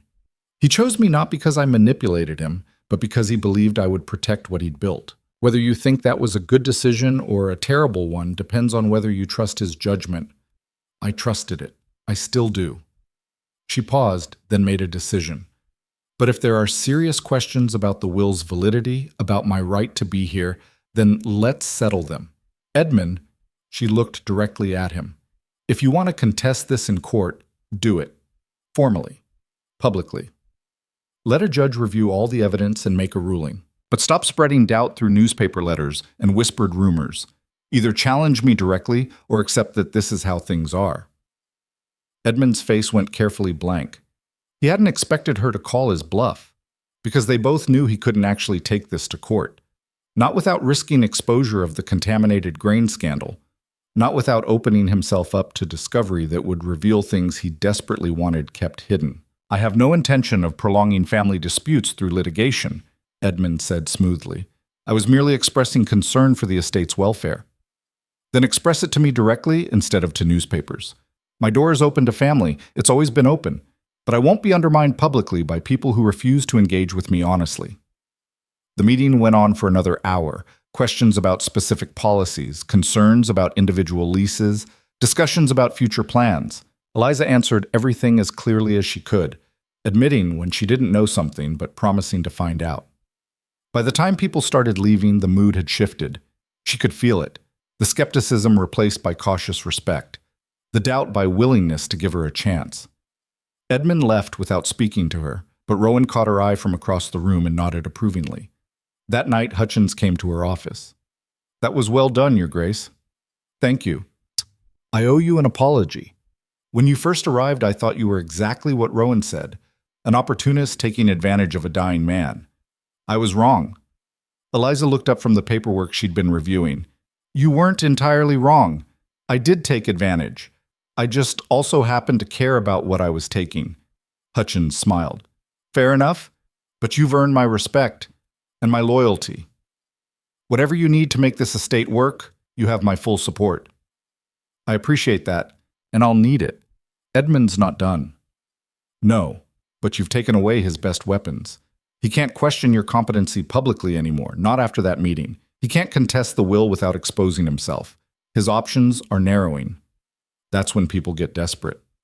Then we'll handle desperate when it comes. The crisis came 6 weeks later in the form of a fire. Eliza woke to screaming and the smell of smoke. She ran to her window and saw flames engulfing one of the large storage barns, the one that held equipment and supplies worth thousands of pounds. She was downstairs in minutes, throwing orders at anyone who would listen. Get every available hand to the fire line, form bucket brigades from the well. Someone ride to the nearest village and get their fire equipment here now. The staff was already mobilizing. Mrs. Graves was coordinating the house staff. Hutchins was organizing the field workers, and Rowan, who'd been staying at the estate more frequently, was directing the bucket brigades. Eliza grabbed a bucket herself and joined the line. The fire was massive, fed by dry wood and stored hay. They fought it for 3 hours, passing buckets hand to hand, dumping water that seemed to evaporate instantly in the heat. Finally, just before dawn, they got it under control. The barn was destroyed, but they'd stopped it from spreading to the other buildings. Eliza collapsed on the grass, her dress ruined, her hands blistered, her lungs burning from smoke. Around her, the staff and workers were in similar states, exhausted, filthy, but alive. How did it start? She managed to ask Hutchins, who was sitting nearby looking like he'd aged 10 years. Don't know yet, Your Grace, but I'll find out. The answer came that afternoon. Arson. Someone had deliberately set the fire, using accelerant to make sure it spread quickly. And one of the stable boys had seen someone running from the barn just before the flames started. Someone who matched Edmund's driver's description. Eliza sat in her office staring at the investigation report, feeling something cold and hard settle in her chest. Edmund had done this, or ordered it done. He tried to destroy part of her estate, to prove she couldn't protect it, to cost her money and credibility, to create chaos he could exploit. This was past newspaper letters and public questions. This was actual sabotage. She opened her desk drawer and pulled out the leather folder. The documents about the contaminated grain sat inside, damning and undeniable. Rowan knocked and entered without waiting for permission. He looked at the folder, then at her face, and immediately understood. You're going to use it. What choice do I have? He's escalating. The fire could have spread to the tenant cottages. People could have died. I know, but once you release that information, there's no taking it back. My father will be destroyed. His businesses will collapse. Our family name will be permanently stained. That's not my problem. It is, though, because the estate's reputation is tied to the Blackwood name. If you destroy my father publicly, you damage yourself too. Rowan sat down across from her. There's another way. I'm listening. Confront him directly. Show him the evidence. Make him understand that you have this weapon and you're willing to use it. But give him one chance to back down completely and permanently. If he does, you keep the documents locked away. If he doesn't, you burn him. That's the same as blackmail. Yes, but it's private blackmail rather than public destruction. He gets the chance to preserve his reputation by simply leaving you alone. Eliza thought about it, about Alistair's voice telling her not to use the documents unless she absolutely had to, about the difference between protection and revenge. Fine. We confront him together, tomorrow. But if he refuses, I'm releasing everything. They found Edmund at his London residence the next day, a townhouse in Mayfair that probably cost more than most people earned in a lifetime. He received them in his study, looking surprised but hiding it quickly behind polished manners. Eliza, Rowan, this is unexpected. We need to talk, Eliza said. About the fire. What fire? The one that destroyed my equipment barn 6 days ago. The one that was deliberately set by someone matching your driver's description. Edmund's expression didn't change. I have no idea what you're talking about. Don't lie to me. We both know you ordered it. She pulled out the leather folder and set it on his desk. And we both know what's in here. Evidence about the contaminated grain that killed Elizabeth. Evidence that would destroy you if it became public. For the first time, Edmund's composure cracked. Where did you get that? From Alistair. He knew everything. He documented everything, and he gave it to me as insurance against exactly this kind of attack. Edmund looked at the folder like it was a snake. What do you want? I want you to stop, completely and permanently. No more newspaper letters, no more sabotage, no more attempts to undermine my authority. You accept that I'm the Duchess, that this estate is mine, and that you have no claim to it. And in exchange, these documents stay locked away. Your reputation stays intact. Your businesses continue. But if I hear that you've taken any action against me or the estate, if there's another fire, another public attack, another anything, I release everything, to the newspapers, to your business partners, to everyone who matters. Do you understand? Edmund stared at her for a long moment. Then he looked at Rowan. And you're part of this?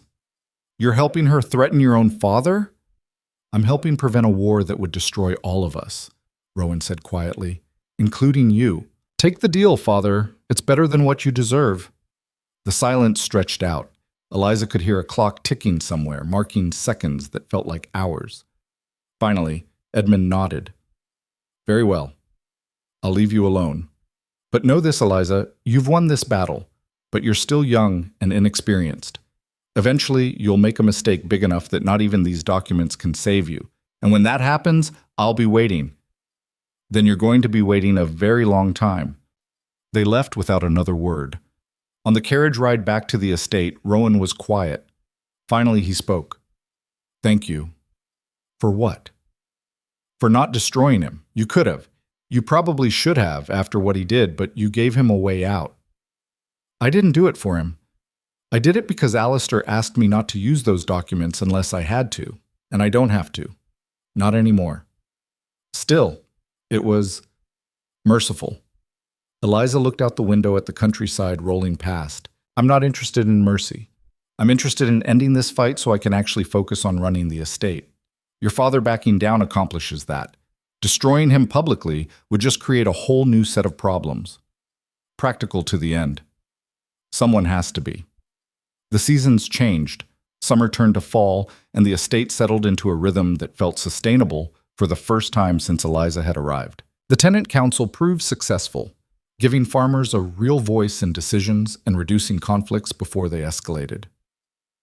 The transparency reports built trust with the local community. The partnership with Rowan, though sometimes tense, was working. The estate's finances were stable and improving. Edmund kept his word. No more attacks, no more public questions. He stayed in London and focused on his own business ventures, leaving Eliza alone. And slowly, gradually, people stopped seeing her as the young outsider who'd married a dying duke. They started seeing her as the duchess who'd fought for her position and won, who'd earned respect through competence rather than inheritance. On the anniversary of Alistair's death, Eliza visited his grave in the chapel cemetery. The headstone was simple. He'd specified in his will that he didn't want anything ostentatious. She stood there in the autumn sunlight, thinking about everything that had happened in the past year. "I did it," she said quietly to the stone. "I held the estate. I fought off the vultures. I'm still standing." The wind rustled through the trees, carrying leaves in spirals. "I hope you're proud. I hope Elizabeth would have been proud too." She heard footsteps behind her and turned to find Rowan approaching. They developed something that wasn't quite friendship, but wasn't professional distance either. A working relationship built on mutual respect and the shared experience of having survived a war together. "The solicitor just sent word," he said.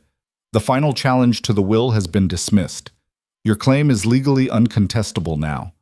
The estate is officially, permanently yours." Eliza felt something loosen in her chest, a tension she'd been carrying so long she'd forgotten it was there. "It's over then. This part is. There will be other challenges, other fires to put out. Estate management isn't a problem you solve once. It's a responsibility you carry." "I know." She looked back at Alistair's grave. "But I'm ready for it." They walked back to the manor together, talking about the winter planting schedule and a new investment opportunity Rowan had been researching. Practical talk about practical problems, the kind of conversation that would have been impossible a year ago. That evening, Eliza received a letter. The handwriting was unfamiliar, careful, educated, uncertain. She opened it and found it was from Sarah, her sister. The brilliant one who'd wanted to study medicine but hadn't had the means. The letter was short and filled with barely contained excitement. Sarah had been accepted to a medical program, a real one, at a real university, fully funded by the scholarship Alistair had established before he died, the one Eliza had protected by fighting for the estate. "I can't believe this is real," Sarah wrote. "I've dreamed about this for so long I'd forgotten it was possible. Thank you, Eliza, for whatever you did, whatever you sacrificed to make this happen. I know it cost you. I hope it was worth it." Eliza read the letter 3 times, then carefully folded it and put it in her desk drawer next to the leather folder that held Edmund's secrets. Was it worth it? Selling herself into a marriage with a dying stranger, fighting a war for an estate she'd never wanted, sacrificing any chance at a normal life? She thought about Sarah, about to embark on the medical career she'd always dreamed of, about Margaret and Henry, secure and educated, about the tenant families whose lives were better because she'd fought to protect their leases, about the estate itself, thriving now, sustainable, actually living up to the legacy Alistair had wanted to preserve. Yeah, it was worth it. 6 months later, on a cold winter morning, Eliza stood in the estate office, reviewing applications for a new position she'd created, estate sustainability coordinator, focused on implementing modern agricultural techniques while preserving traditional practices. Rowan was there, arguing with her about one of the investment options he was proposing. They developed a pattern. He'd push for financial optimization, she'd push back about tenant impact. They'd compromise somewhere in the middle that usually worked better than either extreme. "You're being stubborn," he said. "I'm being practical. That investment requires cutting wages by 15%. Find another option." "There isn't another option that gives us the same returns." "Then we accept lower returns. I'm not balancing the budget on the backs of people who can't afford it." Rowan sighed. "You know, you're much more difficult to work with than I expected." "Good. Keeps you sharp." He laughed, a real laugh, not the bitter one she'd first heard from him. "You've changed, you know. When you first arrived, you were terrified and trying to hide it. Now you just make decisions and dare anyone to question them. Is that a complaint? No, it's an observation. He gathered his papers. I have a meeting in London tomorrow. Should be back in 3 days. Try not to revolutionize the entire agricultural system while I'm gone. No promises. After he left, Eliza sat alone in the office that had once belonged to Alistair. The same desk, the same ledgers, the same view of the gardens. But everything else was different. She was different. The scared girl who'd stood on that auction block. That wasn't her anymore. Maybe it never really had been. Maybe she'd always had this steel underneath, just waiting for circumstances desperate enough to force it to the surface. She thought about the question Alistair had asked her that first day. How much do you know about this arrangement? She'd known so little then. About the estate, about the fight that was coming, about what she'd have to become to survive it. Now she knew everything. The estate was hers, legally, practically, emotionally. The tenants trusted her. The staff respected her. Even the family had backed down. She'd won. Not because she was perfect or brilliant or destined for greatness, but because she'd been desperate enough to try and stubborn enough to keep fighting when anyone sensible would have given up.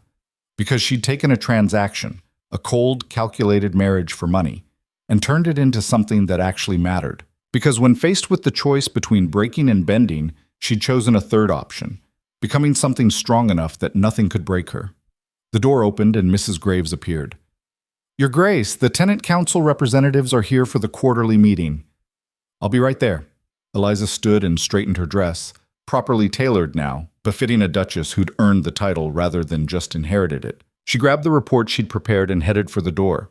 Then she paused and looked back at the office one more time. Thank you, she said quietly. To Alistair, to Elizabeth, to whatever force in the universe had put her on this path. Then she walked out to meet her tenants and do the work that had become her life. Outside, snow was starting to fall, covering the estate in white. Spring would come eventually. It always did. And when it did, there would be planting to plan, crops to manage, decisions to make. But for now, in this moment, everything was exactly where it needed to be. The girl who'd been sold for £40,000 was gone. In her place stood a duchess who'd paid that price back 1,000 times over, in sweat, in determination, in the absolute refusal to be anything less than worthy of what she'd claimed. And that, Eliza thought as she entered the meeting room to the sound of respectful greetings, was a trade she'd make again in a heartbeat.